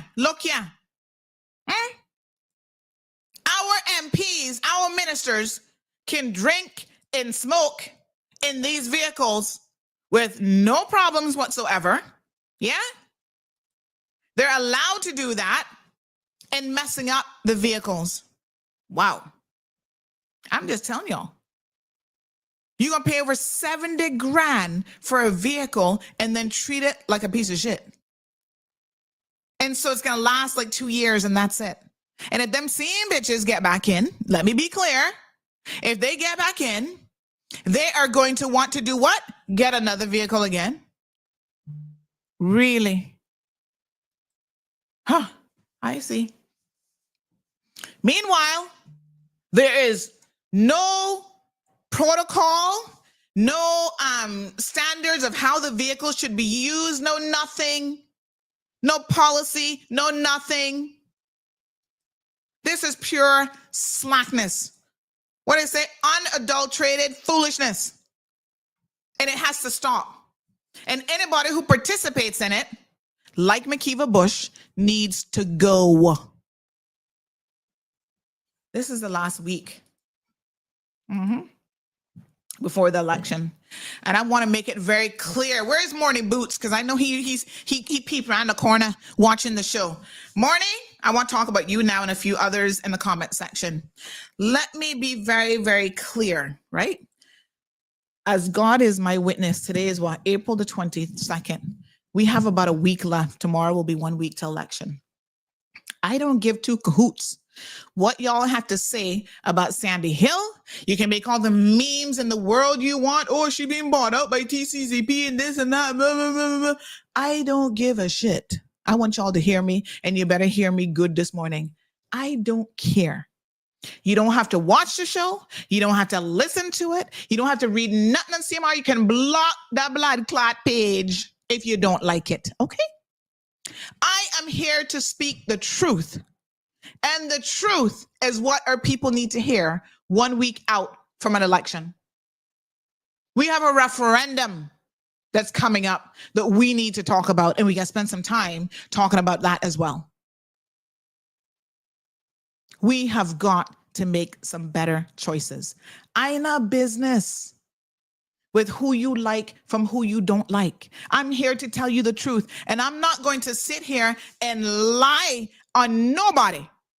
Even though I might not like a candidate, I would never lie on people.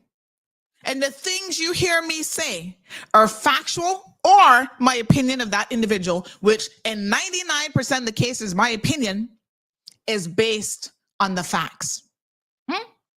I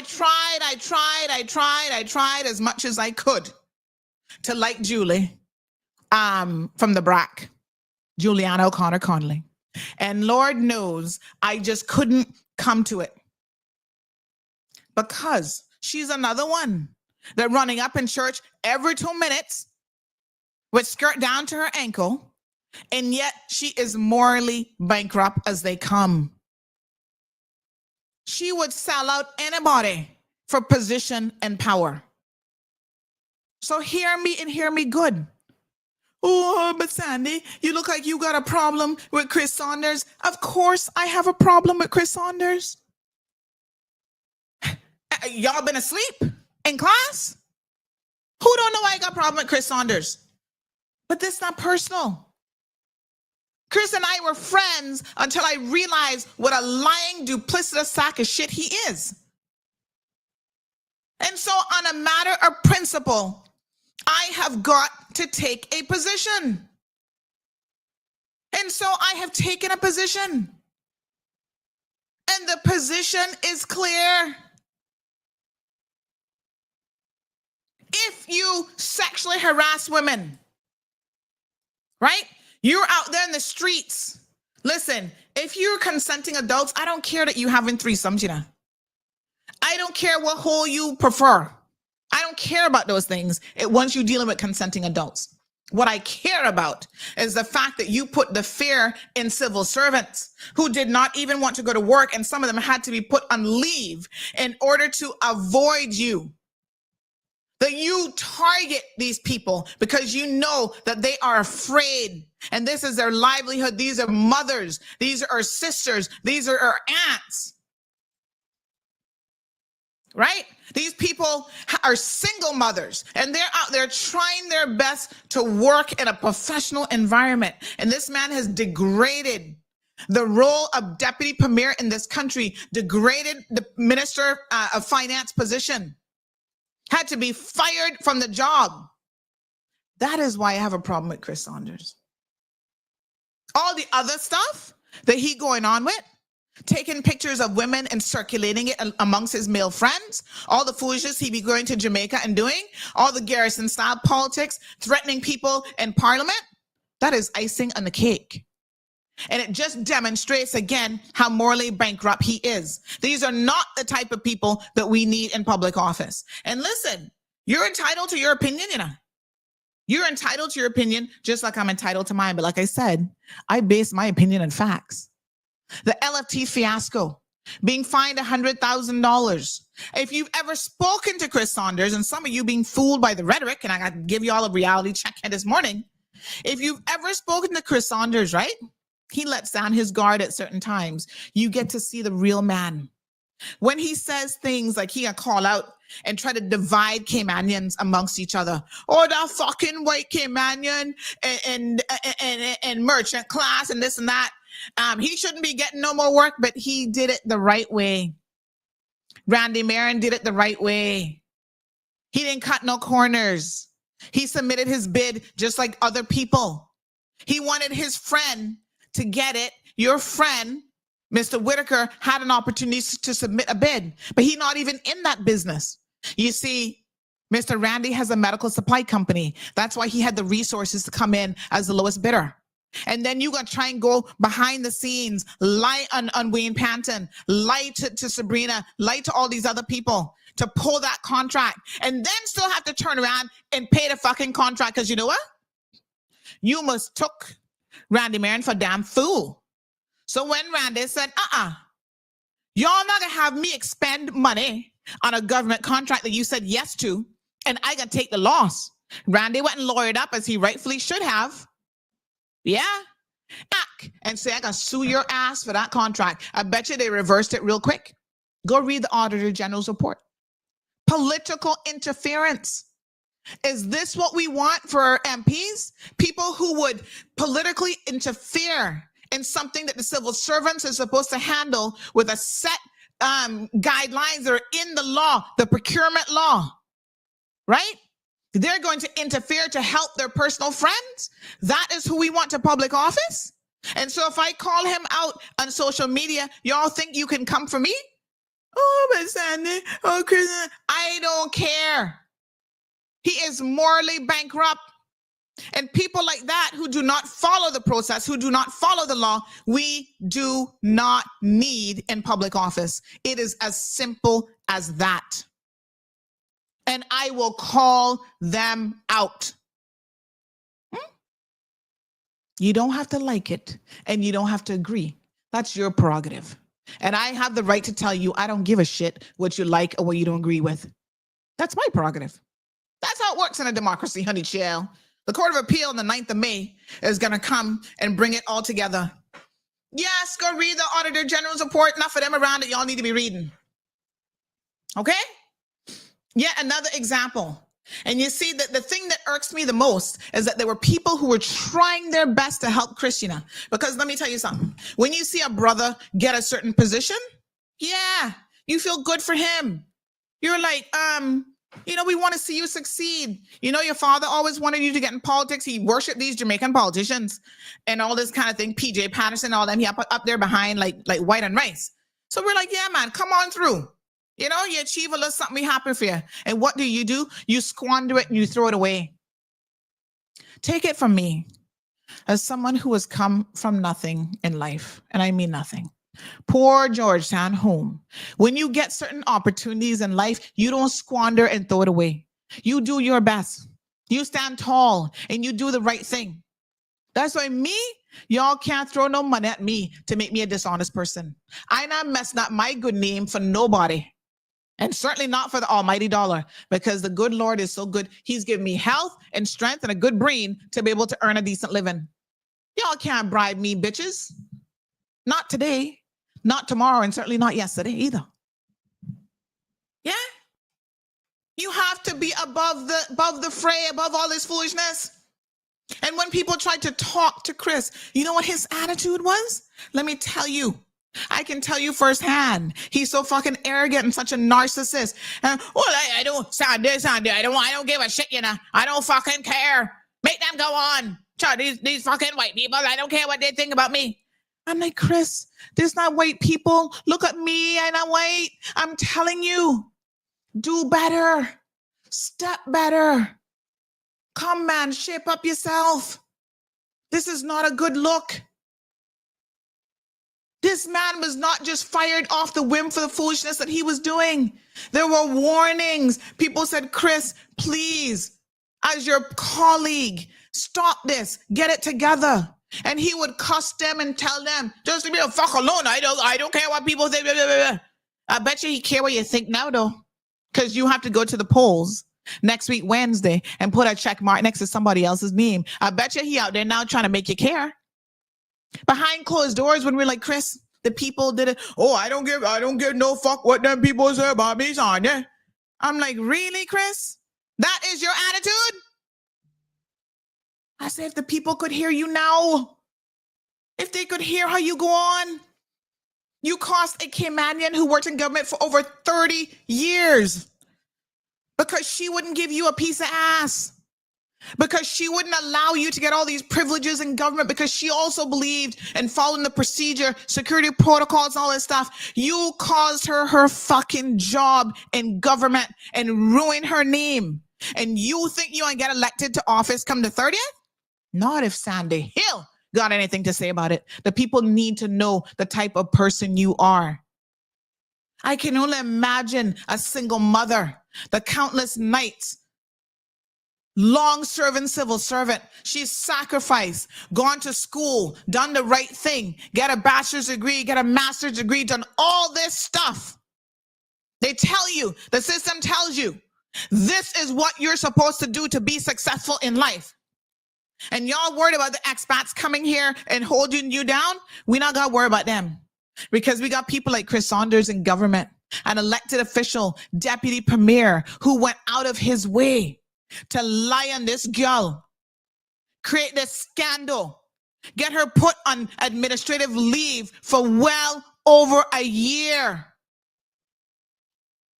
Why y'all not talking about that when y'all want to talk about bullying? When people are sitting there day in and day out, you know how that gets in their head? All these people in the civil servant talking about her, they don't even know what went down. That was Chris Saunders that did that. The Good Old Boys Network. It was him taking video evidence to go show the governor.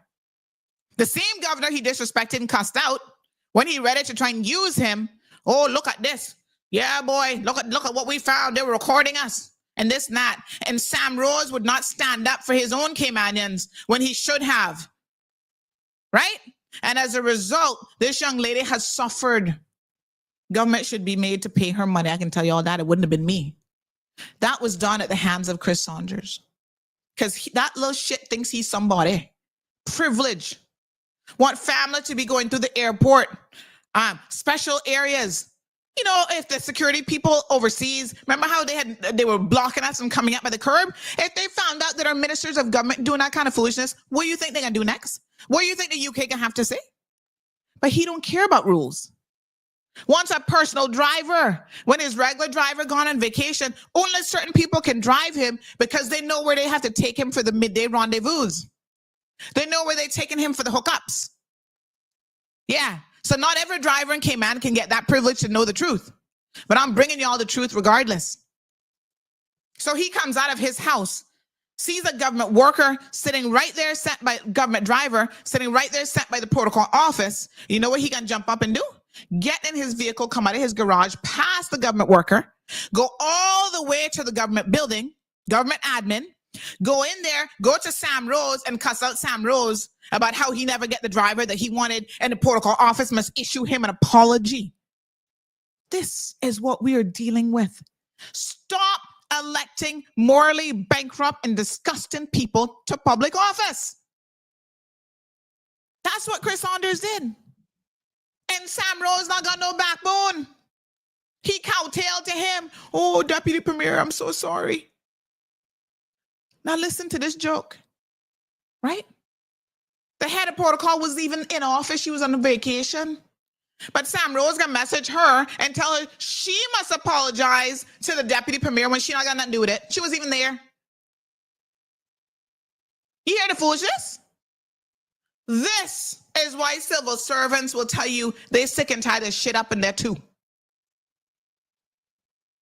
Now let's not forget that him and McKeever Bush, Batty and Bench, for good reason. Batty and Bench for good reason. They're all dirty and nasty and know each other, tricks and holes in the wall and everything else that they're going on with. Miss Stacey been trying to bring me some food here today because we're going into overtime. Carlene says, yep, they always call him Sandy a bully, but won't use that same energy for these people who are bullies. Child, let me tell you, they're not prepared to call out the real bullies. I would love to see Morny Boots call a spade for once. But he's so duplicitous. Somebody was telling me over the weekend that apparently he used to be in support of CPR until he got status and now turned big time developer and tearing down every mangrove he possibly can. I was like, he was pro-environment? Really? I couldn't believe it. They said, yeah, man, he was big time commenting all over the place about CPR, doing a great job. I was like, Lord Jesus, you see, that is why when we give him status, we better make sure that we can take it away. Because when they show their true colors, which they're not going to do till afterwards, we got to be able to take it away. Miss Stacey, I have to beg you some food. We got any sausages and eggs this morning? I need some protein. Let me message her. I think she's busy. Yeah, and we got some nice plantain, which I forgot to cook this weekend. But anyway, let's keep talking about these disgusting MPs because we're not finished with them yet. So what y'all don't know is a couple days ago, somebody said to me, Sandy, can we talk about why some of these people still saying that they're going to vote for Chris Saunders no matter what? Because a lot of the Jamaicans in the Frank Hall homes, he made sure that they didn't pay stamp duty. And I said, oh, really? Okay, let me tell you what I think about this, right? And I'm going to, once again, call a spade a motherfucking man. Okay? Now listen. All of us would like to not have to pay any stamp duty whatsoever. God knows I wish I could not have to pay stamp duty on my last property. That would have saved me a shitload of money. Okay?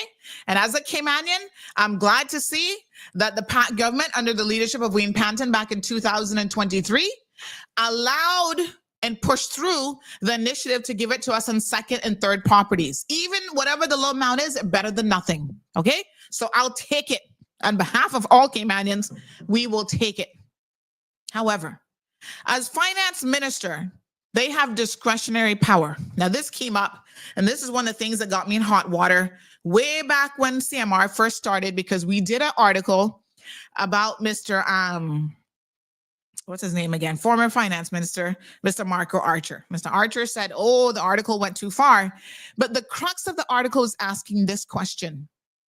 Why is it that certain people, PPM supporters of the day, right up in here, Newland, Savannah area, got millions of dollars in land, and they were getting multiple concessions on multiple properties as a family? And this one woman who was related to a political candidate, an in-law, listen, she was even buying property. She was being added to her aunt's property because her aunt had no chick or child, no husband, no children.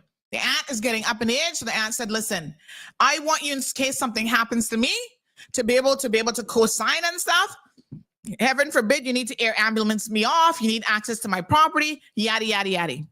Government would not give her this. Not no big time property, Government would not, the finance minister would not give her that little bit of duty waiver just to be added, just her 50%, because they would be joint tenancy, 50, half and half.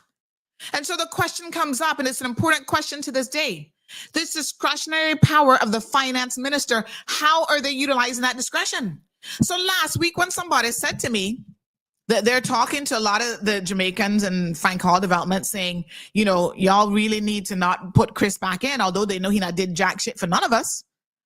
They got turned around and say, well, you know, he gave me my little stamp duty waiver. I said, wait a minute. He was giving them personal stamp duty waivers when they didn't go through the process and they didn't qualify.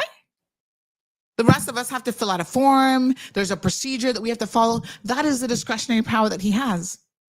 He can say yay and nay to anybody. Now, I ain't got no issues with them getting it, but let me be very clear, okay? These are some of the newer Caymanians. If y'all can get it, surely the multi-generational Caymanians that have been here for donkey years trying to purchase a little piece of property, we should be able to get it as well. But that is what he's doing. Buying and currying favor with the Jamaican voters. And he has the nerves, because I've heard it out of his own mouth, to say he will never not get elected in Bawden Town because all these Frank Hall developments, Woodland Drive on either side has one with hundreds of voters in both areas. Oh, they're his people. The Jamaicans are going to support him no matter what. Jamaicans, come to the front of the class, because I know that y'all listen to me every single day. Big shout out to the gentleman that I saw at Cost You Less the other day who gave me the fist pump and says, Miss Sandy, you hold everybody accountable. And as a Jamaican, I ain't got no problems with that. Thank you, sir. Because Jamaicans have a lot of good people. And the same politics and vote buying and garrison style politics that has ruined your country while you're here in Cayman, okay? You're seeing bankrupt and no good politicians is what Chris Saunders is trying to emulate. That's why he has to go there and be up under their frock tail all the time. So what I'm going to tell you is please do not allow anybody, I don't care who his family is, I don't care which one comes from Jamaica and which one don't come, I don't care.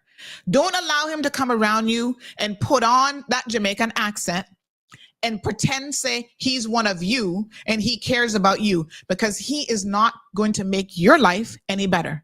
And he sure as hell not gonna make my life any better. And he sure as hell not gonna make my daughter's life any better. And as women, in fact, he's going to make our lives worse. I am begging you, Jamaicans, stand with me against corruption, against nonsense. It's not about personal gain for you, because if we do this right, you're now a Caymanian, you now have status. If we do this right, we all benefit. It shouldn't be any segregation. It shouldn't be that you're going to get curry favor because he can come to get your vote. When he comes to you, he's a Jamaican and he puts on his Jamaican twang. And then when he comes to me, he's a Caymanian. No, he's a representative of the people. And he's a representative for Caymanians. So even if you get the status of becoming a Caymanian, that is what it has to be for every Caymanian, right? It shouldn't just be like, oh, I need the Jamaican vote, so therefore I'm going to, give you guys stamp duty waivers without questioning it. You're going to get a letter. That's not right. The discretionary power is still there. Ms. Brenda questioning my facts. Well, Ms. Brenda, what I would say to you is if you go back and read the article that was rewritten, because Mr. Archer pointed out the areas that he had an issue with, that was fine. If you go back and actually read the article that was rewritten in the way in which we did it, which basically left it completely open to the public to make whatever interpretation they wanted, right? We just listed the facts. So, in fact, let me just see here. That article is still very much on the website to this day, and it's done where it says this happened on this date, this happens on that date, this happens on that date. The woman didn't get her stamp duty waiver. These other people, we had all the documentation, they got it. So the facts are there. The facts are that that minister in that position has a lot of discretionary power.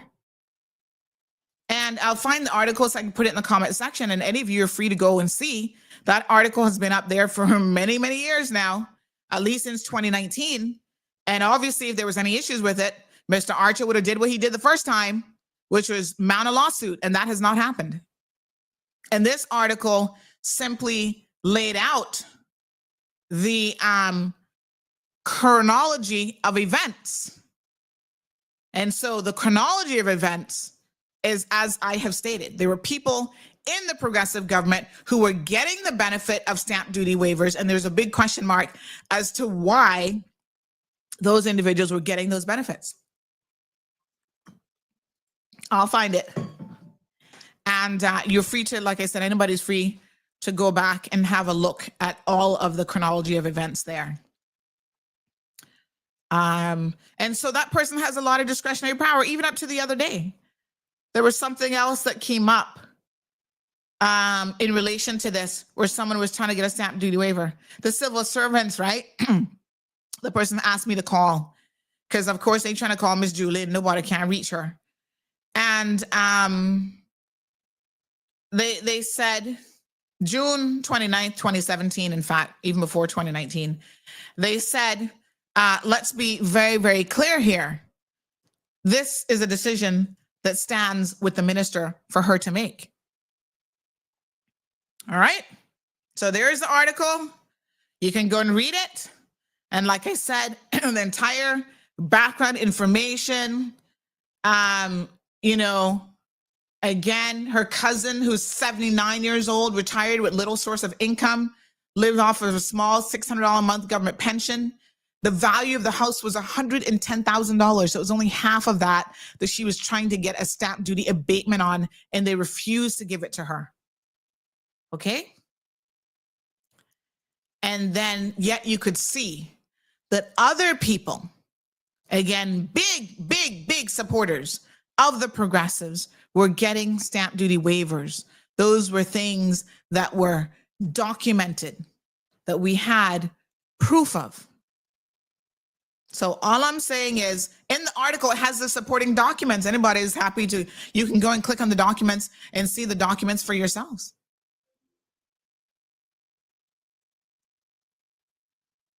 All right.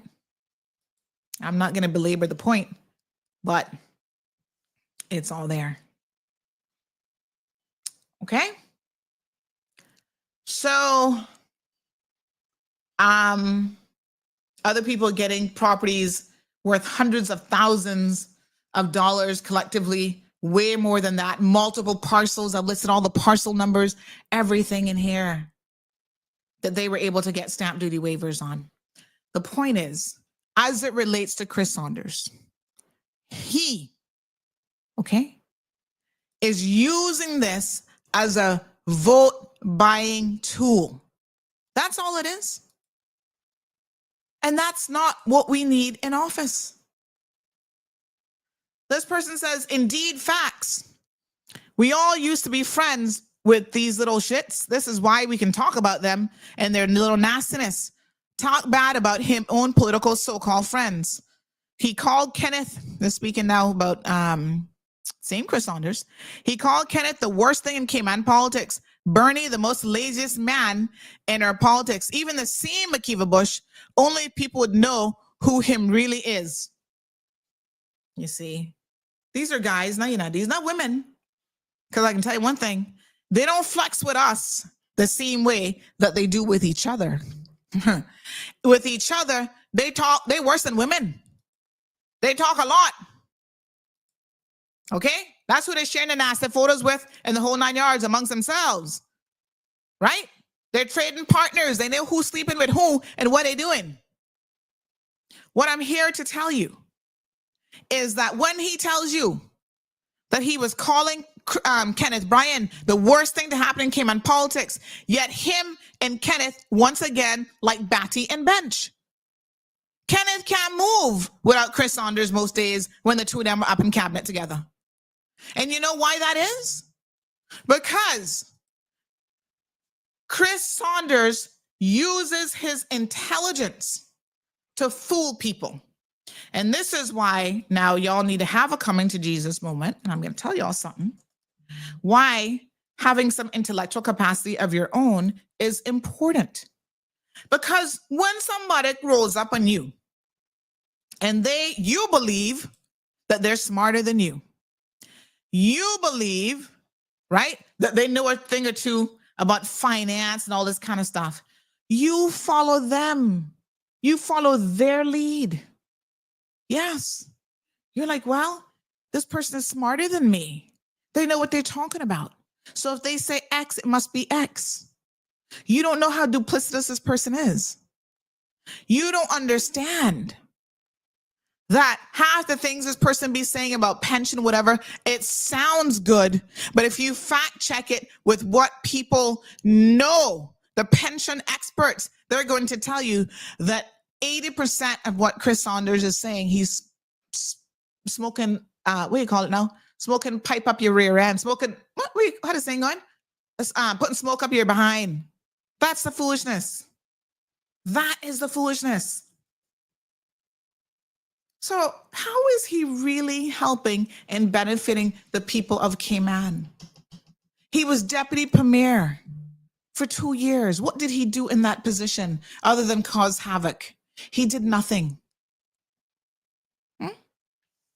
Well, he was doing a lot, but not anything to benefit us.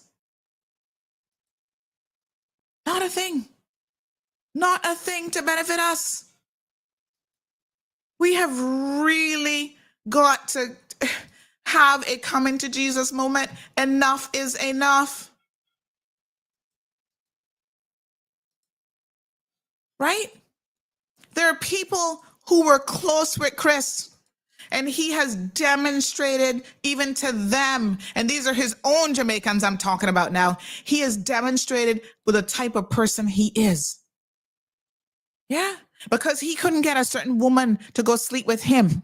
He went and mashed up his other friends. He went and mashed up their relationships because they were all in it together.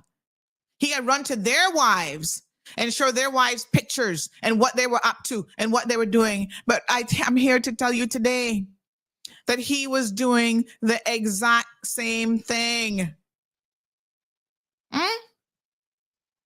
Yes. This is it. It's unbelievable. Wow. Wow. Unbelievable. Well, it is what it is. And I'm just speaking facts here today. I'm so disappointed.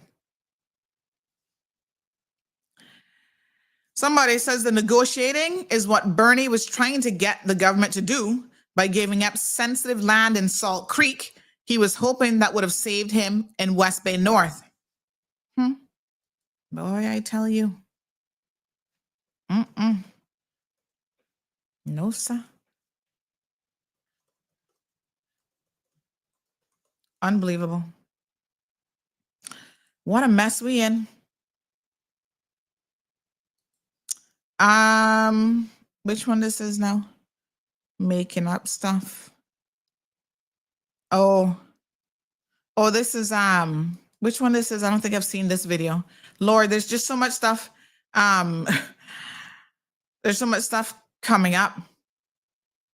So someone said Victoria Beach has been off the DART discussion table from 2010, and he knows that, speaking to McKeeva Bush again. What he hasn't addressed is his shakedown of DART for him to own a contract to open a beach bar as part of his wheeling and dealing. Okay. I told y'all I'm getting some more information on McKeeva Bush, right? And I'm going to put it all out there because I need to verify and cross-check my facts. But what I can tell you, remember the situation at the beach where he assaulted that girl? What's it called again? Oh Lord, where his son had some ownership in it. Coral Beach. You know how McKeeva get that contract for Coral Beach? Because that's a DART property, don't forget. You know how he get that? Wheeling and dealing with DART. Wheeling and dealing with DART. That's what that was all about. Yes. That was one of those backdoor deals. And then he just put the son name on it to make it look good. That's why he was there. And he was always going there drunk and going on like that. Oh, yes. I have the source on that whole situation. Some of these guys, the people that they are, listen, when I hear these stories, right, I literally have to just like shake my head. I'm like, is this real? But you know me, I gotta go out there and verify it from multiple sources. And you see, McKeeva has done so many people wrong in his time. Even his inner circle talks now because they're former inner circle. And man, the information that I get, the prostitutes that they bring in for this man, they go out on these luxury boats on the water, and they have these sex parties and these sexcapades, these orgies. This is the man who has the audacity to call me a derogatory term. Dude, please don't ever, as long as you live, call me that again. Because the next time might not be good for you, not at all. You with sex parties and prostitutes are disgusting. Good morning, Carla. Good morning, Sandra. Morning, Miss Brenda. I hope you had a wonderful Easter. My dear, it was good. Good. And you were safe, obviously. Yes, ma'am. Sandra, I'm going to ask you to allow me to say something. Of course, you're free to respond. Just whatever you feel you need to respond to. But I'm going to say, please, do not bring my brother's name into the circle of people that you are now discussing. I do not want my brother's name sullied, and I am sure he himself would not want it. He is very capable of defending himself and his record. It still stands as the best record as a Minister of Finance that this country has had. And for those who are following your show, they're hearing something, they don't know what the facts are. I'm not talking about someone's opinion, I'm speaking about the facts. Then I would like to enlighten them on something this morning. My brother, yes, Marco Archer is my baby brother. That's fact number one. As I said, I don't have to defend him. He's very capable of doing it himself. You yourself, Sandra, dealt with him as the Minister of Finance. That's right. You and let me be. You Yes. even told me at that time that he was the only CPM that you would have voted for. Yes, okay? absolutely. All right. And so let me be very clear. Let me be very clear. I want to say something here. This matter that you just referred to, the story that was brought to you was not the truth. And that is why it then created the problem with you and Marco, a matter that went to court, which you are also aware of. You're also aware of what he was asking for and what the outcome of that was. So I'm not going to have anyone sully his name or suggest that I don't like what you said because you're speaking about my brother. This matter, in my opinion, was put to bed from the time it left the courthouse. You know, when I started to follow your show, you would notice, but I'm going to tell you, I was in a hospital bed in Miami during the last election, right? And that is where I was following the results and so on online. And I know that a lot of people, when I wrote a comment, this was right after the election, you had Kenneth on, and I wrote a comment congratulating Kenneth and wishing him well. You read the comment and you yourself were taken aback. And I think you were saying, you know, I guess he's related. But he did say something about Marco. And I did mention that. And then you said, oh, well, I guess she's related to Marco. And a couple of your listeners said, that's his sister. And I have been listening to your show from then. I'm speaking for me. I don't speak for anyone else. As I said, for me, that matter is over and done with. For record, speaks for itself. He was recognized by a world body and got his award for the best Minister of Finance.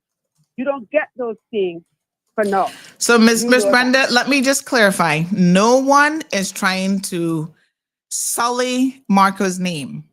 The point that I was making is the point that I'm saying is that there's been a long-standing question about the discretionary power that ministers have.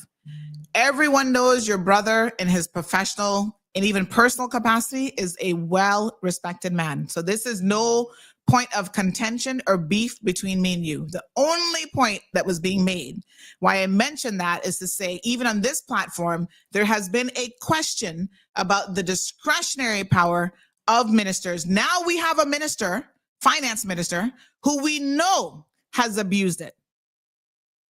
That was the only reason why I even mentioned that. So, but again, to put Marco's name in that conversation, I don't like I said, and the incident you are speaking about, the reason that person did not get what they wanted, and I'm going to say this as carefully as I can. You know what the requirements are in order to get a stamp duty waiver. First of all, if you are Caymanian, you're a first-time property owner, it is waived. If it's a second property, it's at the discretion of the minister as to how much discount he can give you, or if he even gives you a discount. You are aware of that. You have experienced that with Minister Archer, former Minister Archer. And the incident that you are speaking about, that is not what happened. And I will not get into the guts of it, because, as I said, for me, this matter is over and done with. And if that individual had been abiding by the laws, not policies, but laws, he would have probably have gotten it too. But that was not the case. And let me also add something for those who do not know. Minister Archer did a lot of things that saved Cayman, not just Caymanians. And there are a lot who should thank him, even though they may not know what they're thanking him for, because he saved us from a lot of things. Look at where he is today. Ask yourself, why is he there?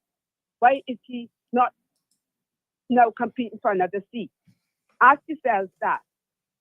This man does not deserve that.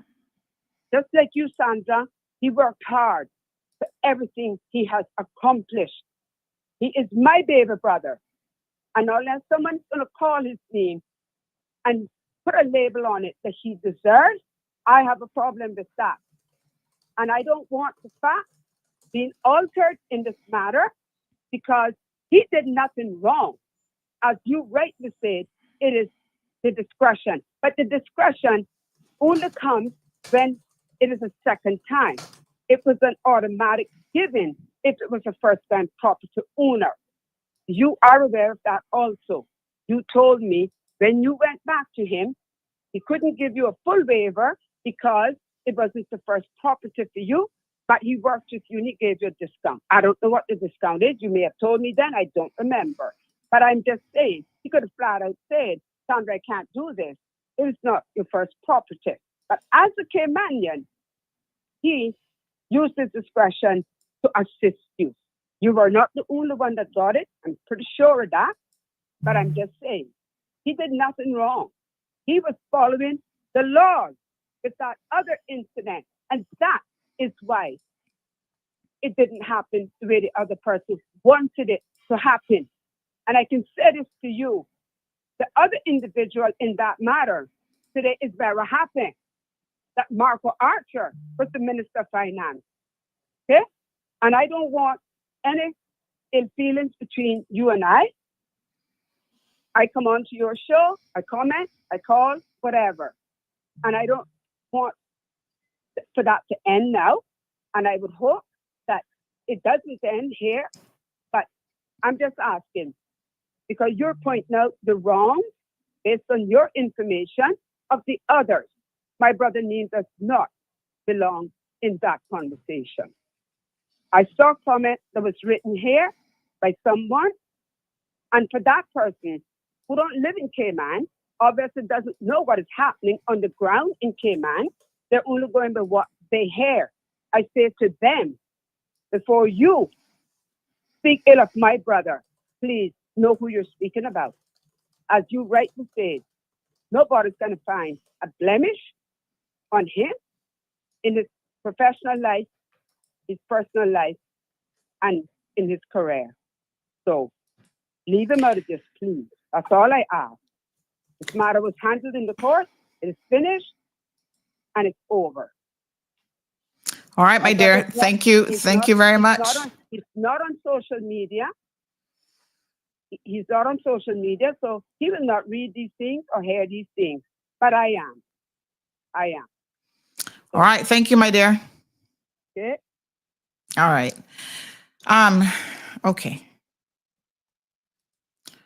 So the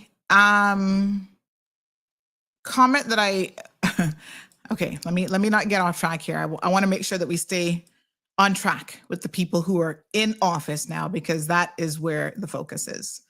But the discretionary power, the point that I'm making, that I wanted to make, is to simply say the discretionary power is there for the minister.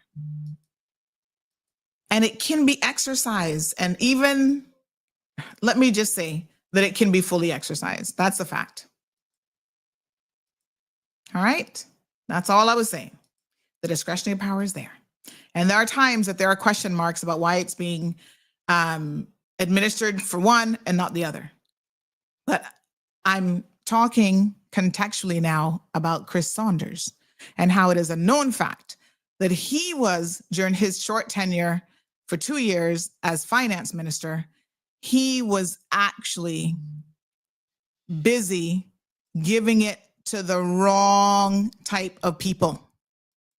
I shouldn't say the wrong type of people because they're Caymanians, but he was doing it for the wrong reason. He was only doing it to curry favor with them and to get a vote. Even when they owned other property, even when they were not first-time property owners, et cetera, et cetera. All right. This one says, I know a lot of people believe in me and they once know that I was a great supporter to the John Crow, talking about Chris Saunders now. And they don't know I no longer support him. It will make a big difference when they see he has to go. Look at what he did to Jonathan Piercy. Only because the people of the Cayman Islands were calling him Cayman Obama. He badmined JP, set him up to fail, and causes the man whole marriage life. Oh, the people need to know about Chris Saunders, and Johan Moxham needs to call him out too, because he's talking bad about him and his family to Mario. Sis, this is big. Listen, the bottom line is this. His own friends can't trust him. I guess they're no longer friends, but his own friends can't trust him anymore because they know the duplicity of the man, both inside the political arena and outside the political arena. We should pick people who are trustworthy. Now, someone just sent me this link because, they're saying about big developers. And they want to inquire, right, about how is it that the PAC government actually gave out, according to this CMR article, they gave out stamp duty waivers. Well, not CMR, CNS, my apologies. Let me just say this. We don't always get it right as media, okay? I haven't read the article, but I know for a fact that the headline, and it might be worth actually reading it, the headline which said PAC and UPM gave CI $12 million waivers to hotel projects is not an accurate headline. Because in the instance of the PAC government, under the leadership of Wayne Panton, he did not, let me repeat it for those of you who are listening, and you can fact check this for yourself. This is not an opinion, this is a fact. He did not approve any new stamp duty waivers for developers. When they got in, there were some already in existence. And I will go back and dig up the details for you on this. There were some already in existence, and one person, their project had been delayed. And all they were asking for was an extension of time to get the project off the ground. And of course, they said COVID, we couldn't come into the country, we couldn't start the project, blah, blah, blah, blah, blah. And in all fairness to them, and this is something that could be easily litigated, in all fairness to them, we're talking about administrative law, justice, and fairness. And in all fairness to them, given the worldwide shutdown, the only thing the PAC government could have done would have been to give them the additional time. Like I said, I have not read the article. I do not know what the details are in it. I don't know if Wendy went through the details and actually clarified what happened under the PAC administration. Under the UPM administration, that's a whole other cup of tea. Okay? See, she does, to be fair, I think she got it right, because she says in June of 2023, that would have been when PAC government was there, They approved the renewal of $2.9 million worth of import duties on construction materials as part of a more than $8 million concession package first given by the PPM administration. Come Stacey, read the article. The details are there. Thank you, ma'am. That's why they say the devil is in the details. They did not give any new stamp duty waivers. Thank you, Wendy Ledger. One thing I must say is she tends to do her homework. And so if you read it, now, mind you, again, the headline is what fooled y'all, and y'all don't read. We know that already. Okay? If you go way down in there, you will see it. The Marriott requested import duties on furniture, equipment, and materials brought in between May of 2023 and December for the renovation of the resort. So that wasn't for a developer, that was an existing resort that is here, and they were simply upgrading it, and they made a case to say, listen, you know, our property is dated, we're not trying to build or expand on it, but we're just fixing the rooms, and we'd like some of the stamp duty waiver and some of the material that is coming in. All right? So go and have a look. But I can tell you, without fear of contradiction, that no government has ever given the amount of stamp duty waivers to time developers like PPM did. We're not debating that. Okay? PPM did that. And yes, sometimes the entitlement to the stamp duty waiver goes for years because these projects take forever to actually get done. So think about that when you read the Compass headline this morning, where they want to talk about the financial position of this country. No. That's why they were so desperate to get back in the last time. Because they were so fixated on making sure that promises that had been made, their campaign backers, developers, were going to get their payday. This is the kind of nonsense that does not benefit the people of the Cayman Islands. Now listen, I'm not saying to never give a waiver, but the case better be damn strong. You know how many Caymanian children $12 million can educate? You know how many low-income houses could be built with that kind of a waiver? Let me tell y'all something about McKeeva Bush. I recently had an opportunity to go to a groundbreaking ceremony about a month and a half, maybe 2 months ago now. And McKeeva was at the groundbreaking ceremony. And it was him, John, Jay, at a hotel development. And I heard McKeeva Bush saying, because this is the type of person he is now, it's all about the photo opportunity. Let me get in the picture. Let me get my picture taken. I heard him saying to the developers, oh, it's a campaign season now. And I'm running for re-election. I heard this in my own 2 years. So I'm going to use this for my campaign. He done had nothing, this development on West Bay, he done had nothing to do with this. Except that he was part of the PPM. Him and John, like this. And they all in it together, trying to help each other. You guys want to bet that a PPM get back in? That this same man that they have lambasted during the last election, but they would never work for him again, he gonna be right there joining PPM and helping them form the government. Make no two whatever about it. This is how it's going to work. And I heard him, I said, you can imagine how stupid, it's no wonder these foreign developers come here and they use us and abuse us, right? Because they talk to somebody like him and they have to be like, wow, the people that came out are really dumb.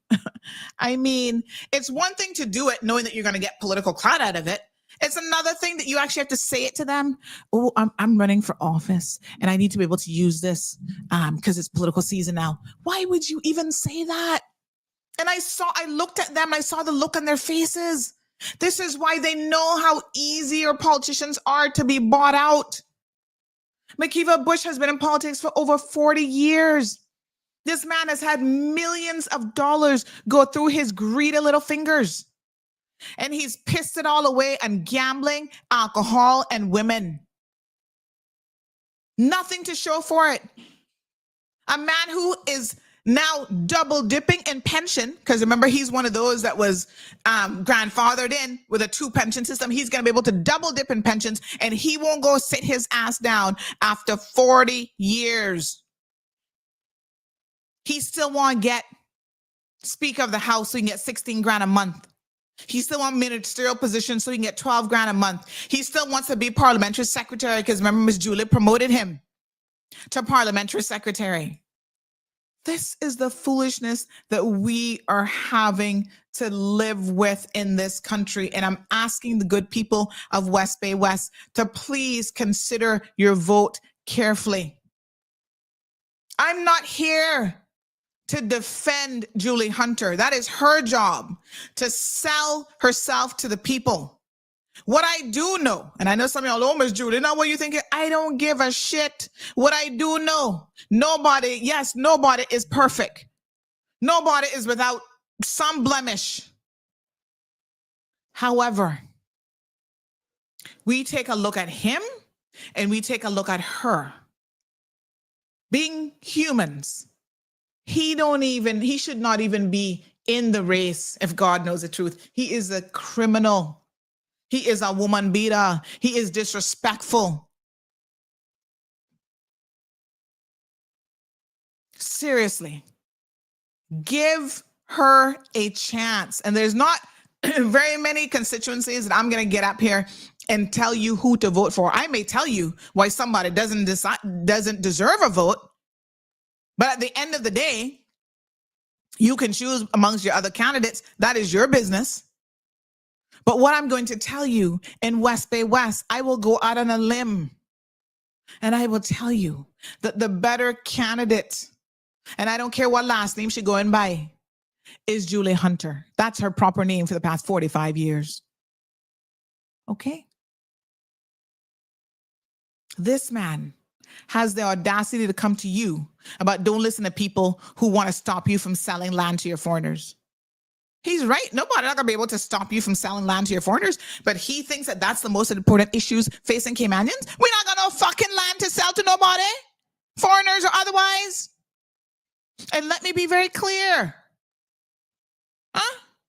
When you could go broker deals with the Ritz-Carlton and get a condo for yourself out of that deal.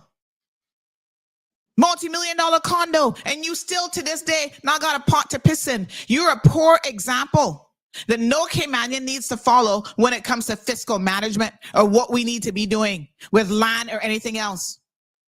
How many companies have you had, McKeeva Bush, that is not filled? Where's Cambridge Realty? Where are they? Which office space they occupying after getting all kind of special favors and kickbacks because it was owned by government business, McKeeva Bush, for years. And they still could not make it a successful business. So imagine him hemorrhaging that company of money. Listen to the man's words again and judge him by his words and his actions for over 40 years. Many of you know me.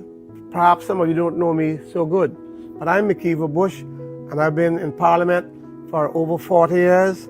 But I'm young, and I've done things for you and for the future of this country, and I will continue to do that to protect and preserve Caymanians and to train Caymanians, to work with Caymanians. There are many issues, of course, and here are some. There's this promise by these newcomer candidates that they can take your land and they can tell you that you can't sell it, you can't do as you want, and you must not sell it to foreigners. But it is your land. The day that you want, what do? If they are elected, then what happens? The truth is they are telling you the truth, because under British common law, a man's property is his right and it's his constitutional right to do what he pleases under the law. And there is no law internationally that's going to support any local law to make anyone give up their land or stop them from selling to a foreign national. And here's an addendum to that. There's been much talk recently in regards to the Barker's Beach. Government do not own anything in Barker's Beach. We have no land in Barker's Beach. Government owns 163 acres that I purchased to preserve and create the Barker's National Park. But when it comes to oceanfront. All right. So now listen, let me say this, right? I am no expert on this Barker's Beach situation, but I can tell you one thing for sure. Okay. I want y'all to listen very, very carefully to what I'm going to tell you. And I'm going to just verify this with someone else who I know should have all the details. But someone has sent me the parcels of property in Barker's Beach that are owned by the Crown. And so I am woefully confused when the man says that we don't own no land in Barker's Beach or Barker's area, and then we supposedly don't own no waterfront property. Let me show you the evidence. And so again, I seek clarification on exactly what Mr. Bush is saying, because this is Crown-owned land here. Everything marked in the red, that's owned by the Crown down in Barker's. So which parcels is he talking about? And that blue bit, that not water. I mean, I not a smartest in the classroom all the time, but help me out here. That wouldn't be water. That ocean front right there, that big parcel in red. The hole from one side of the ocean to the next side. That wouldn't be ocean front. What is it? Well, what is this? These are parcels. See where up there says owner, the Crown. The Crown is government. What is he talking about? You see, you can't even believe 75% of what is coming out of the mouths of these people.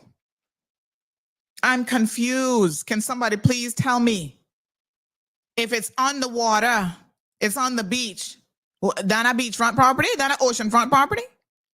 Stop lying to the people so you can go to DART and broker something else where you gonna get something for yourself out of this. Enough of these backdoor deals. We have had enough. This video of his falls flat. I don't know who told him that this was a good idea.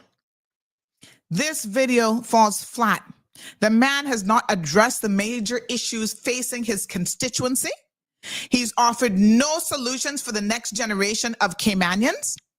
The content is focused almost entirely on himself, rehashing a few old achievements, relying on nostalgia. And that's why he wants you to vote for him. Let me say it again. For someone who has been in office for 4 decades, this video, his first video of this kind, should have been projecting fresh ideas, a renewed energy, and a clear plan for the future for the voters of West Bay West and Caymanians as a whole. Voters want to know, what are you going to do, McKeever, to better our lives? How will you solve today's problems? After being in there for 40 years, you have got to be part of the problem yourself. But his video ignores those things. My apologies. No meaningful acknowledgement of his failures, and he has had a lot of them. Stagnation, his controversies that has plagued him for the last 15 to 20 years in office. There is no compelling roadmap forward. The tone of this video And his message suggests a sense of entitlement to his seat rather than an active fight to earn it. Huh? It assumes that his past service alone is enough without recognizing that leadership demands evolution, humility, and fresh ideas, especially in 2025, when we, the voters, are hungry for change. I'm going to say it again. Clint says telling lies as usual. I'm going to say it again. Enough is enough. Just last week, the man was in the grocery store demonstrating his drunkenness. I think somebody sent me a comment about that. Let me see if I clipped it. I can't remember now. Hold on one second. You see, he's so old school that he don't realize that everywhere you go now, people are watching you. People see you even when you don't see them. I'm sure he never know that I was up Foster's myself just the other day, watching him and this girl loading up stuff in the car. And I'm like, why does McKeeva Bush have a personal assistant and a Tahoe? See what this person said? Drunk at Foster's on Saturday, no walking stick. Well, we knew that was all a ploy. He needs to retire, but his retirement pension package he needs to retire because his retirement pension package will be damn good. At least $5,000 per month. He's getting more than that. He's had more. I'm going to let y'all read that part for yourself. Read that one about the cock and the porcupine. He had a very young lady with him, but it was his stepdaughter, his step-granddaughter, but also a young man was there too. He was buying items to give his West Bay people like rice, corned beef, etc. A little Foster's help bag, beef, corned beef. Yeah, you see, that's what y'all keep doing. You keep electing people who will give you a little bag of groceries once every 4 years, and you think that that's it. I mean, that can't be enough. How does that benefit your life? How does that benefit your life long term? How does that benefit your life? I want to know. Is that helping you with any of the issues that you're facing to get one little bag of groceries every 4 years? Wow. We've gotten it wrong. We have really, really failed. We have a driver's license here. Anybody knows Miss Jeanette Scott? Miss Jeanette Vivian Scott, your driver's license has been found. Please contact us, Miss Jeanette Vivian Scott. Reach out to us. Someone here has your license. We're happy to reunite you with that. We'll post it up on social as well. But if you know Miss Scott, please let her know that her license has been found. All right, we're going to start to wrap up here now. A few more comments coming in. We'll read these. Somebody said those 2 lots don't amount to the 100+ acres that he mentioned, though. Where is the rest? I'll try to get as many details as I can. This person says, the smile I got when you say morning boots, it was hilarious. Lord have mercy. A snake sheds its skin but remains a snake, says this person. All right, so let's do another comment. And then we're going to start to ramp up. Another person says, good morning. So a country with all the land mass of Canada can put a moratorium on land sold to expats for 2 years, but we can't. What a hot mess. Oh, that was the old comment. Hold on one second. Let me just pull up the next one here for you. This one is from a listener. One second. Okay, this one says, John and Chris, are playing Russian roulette. John got the lady from the BRAC to back him, and Chris got McKeeva. This is why that hotel in Beach Bay can't get off the ground after such long time. Both of them don't like the other one. They just play politics, and the people of Bordentown West and Bordentown East need to open their eyes and stop voting for short-term favors and look at the future of their young people's, the future for their young people. Sorry, look at the future for their young people's future. Look at their future. All right, folks. One more week. Blackberry says he's been protected and supported all along and never had to fight for a seat like this. Therefore, we cannot expect anything worthwhile or innovative from him. That's for sure. Marshall says that's it. He's been in there too long to have any fresh ideas. Well, I agree with Blackberry. He just hasn't had to have them before. He doesn't care. Clinton says the truth will set you free, but the current MP is the biggest liar of them all. He's the Cayman Alternative Facts MP. What a hot mess.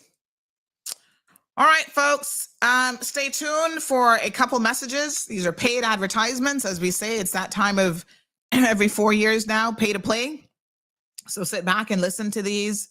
We'll be back here tomorrow morning. We'll do some of the candidate feature interviews, and we'll have some live candidates on. We got 1 week left, and everybody's trying to push in the last little bit of whatever to get on here.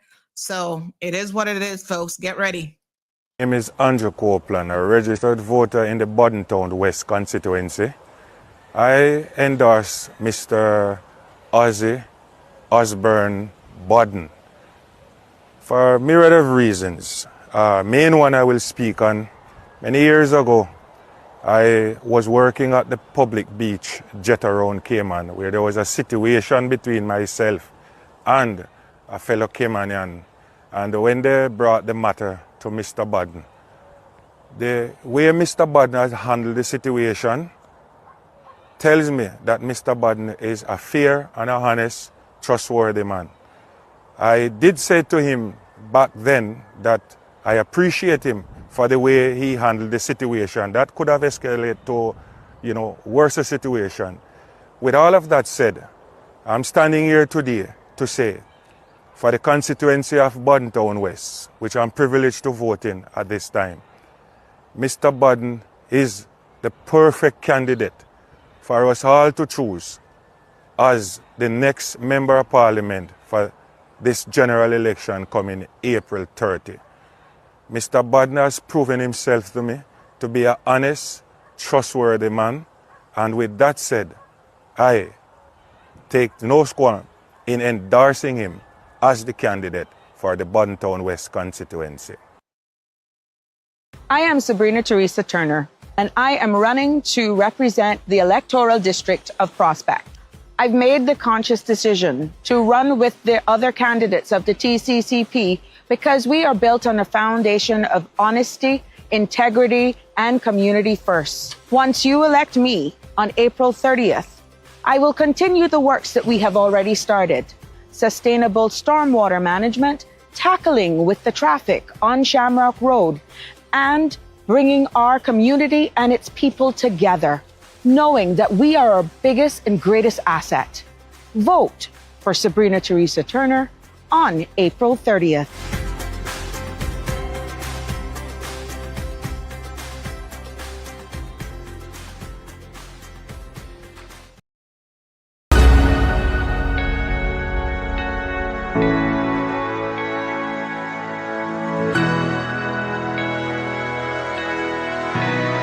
This is our home. These are our people. And the future we build together starts with leaders who care. Alric Lindsay has never stood on the sidelines. He's been in the heart of the community, working side by side with you. From financial reform to everyday issues that matter to families, Alric has always been part of the solution, not just promises but real progress. He fights for better opportunities, for economic fairness, for accountability, because Caymanians deserve more than words. We deserve results.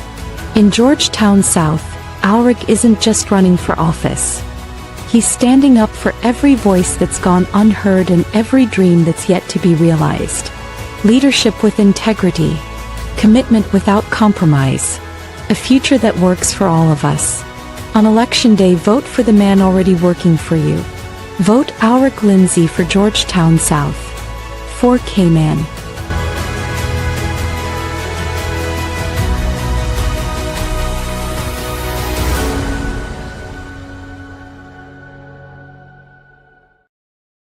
This is Julie Hunter, your candidate for West Bay West.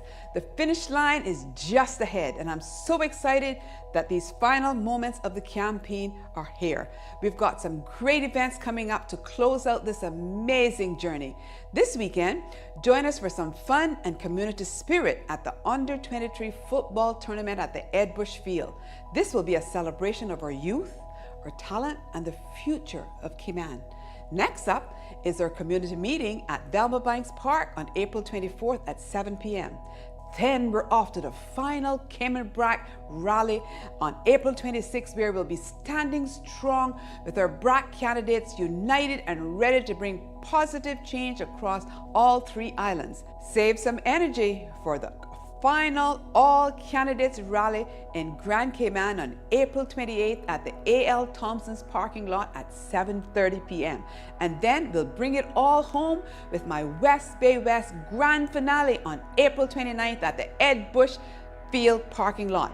This 6-month journey has been nothing short of the greatest privilege of my life, and I truly could not have done it without you. Your support, your encouragement, and belief in a better West Bay West has meant everything to me. Now let's finish strong together. On April the 30th, vote Julie Hunter number 2 on your ballot. Vote for leadership with integrity. Vote for a new direction. Vote for Julie and you will see better islands for you and me. She really has the dedication and a unique contribution. She will give you all the support. Just come out and cast your vote. My name is Robert Bodden. I'm a lifelong resident of Boddentown East. I'm married to Janine Bodden, and I have a young daughter, Amia Bodden. I stand for helping the people of Boddentown East overcome the cost of living, overcoming traffic congestion, helping with the needs of the community. I stand for immigration reform, fuel reform. I would like to see more done for the young people in this district. Ladies and gentlemen, for Boddentown East, this civic center behind me will be redeveloped into an after-school program with music and the performing arts in the afternoons. Downstairs will be an early childhood preschool for the residents of Boddentown. It's a crying shame how this facility has been left to rot by our representative of this district. On day one, I will do better parking for the clinic.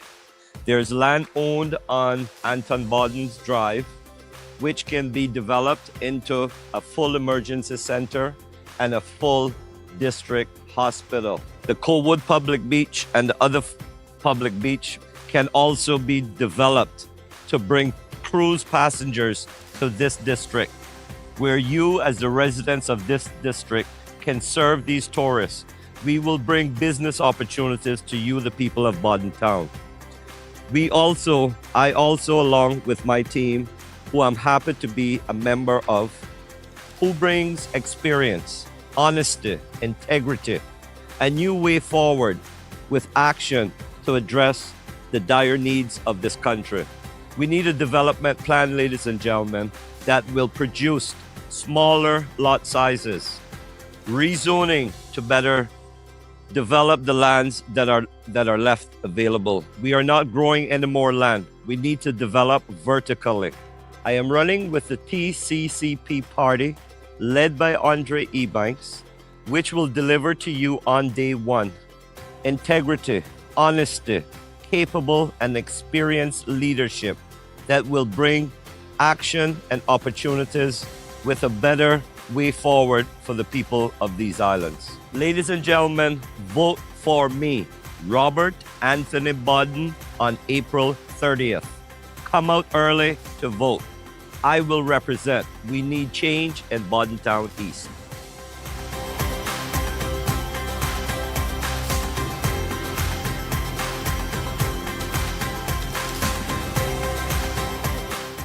My name is Lauria Brenda Timothy, known to most people as Miss Brenda, and I am registered in West Bay North, and I'm proud to be registered in West Bay North to support Ralston Idling.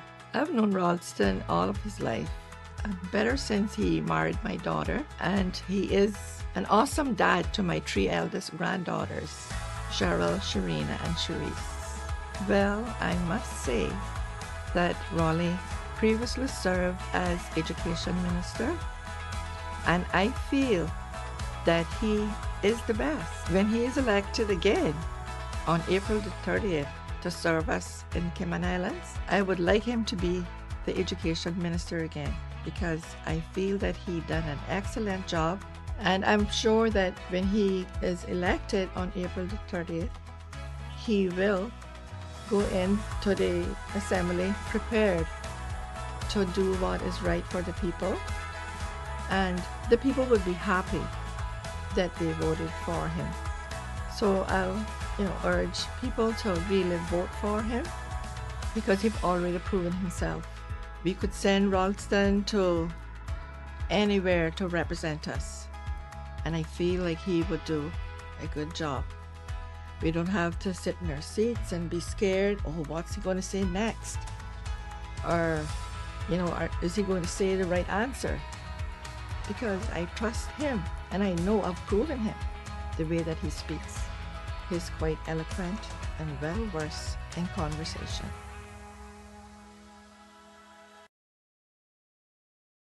Hi, I'm Melrose Natasha Whitelock, but most of you will know me as Natasha. I have lived in the Red Bay area since I was 9 years old. I have raised my kids in this area. They all remain in this area. Over the years, we've realized that there's many things in our community which has been left undone, unchecked, simply ignored. This year, I've decided to put myself forward for you, my community, and my country, so that we can step up to the plate together and get our community and country back on track. On April 30th, please vote for me, Whitelock, Melrose Natasha, and Team TCCP.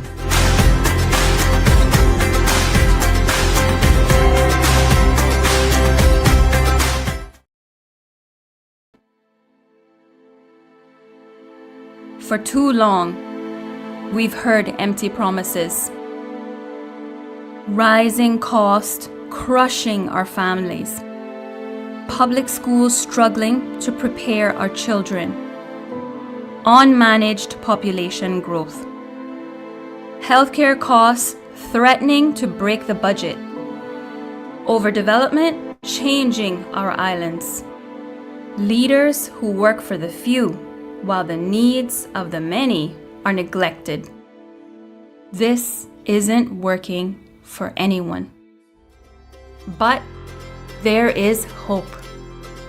A team that stands for values over money, purpose over power, community over connections. It's time for Caymanians to own a home in their own country. Government to act in lowering the cost of living and cost of insurance. Public schools that support our children and prepare them to achieve their full potential.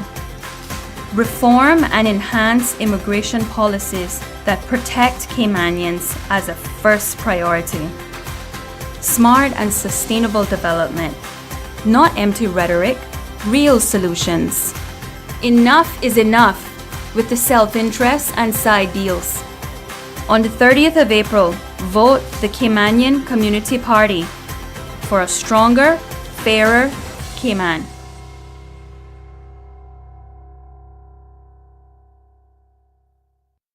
A vote for Osborne is a vote for experience.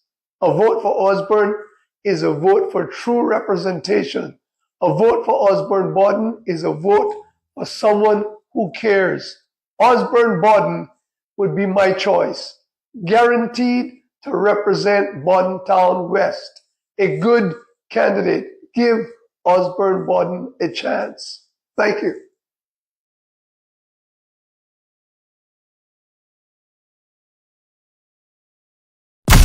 Thank you for tuning in to another episode of The Cold Hard Truth. on Bobo 89.1 FM. Cayman's #1 talk show is live weekdays from 7:30 a.m. Never miss an episode again. Watch anytime on CMR's Facebook and YouTube channels for the latest show episodes. Don't forget to follow us online on our social media channels. And visit CaymanMarlRoad.com for all the latest news and community happenings.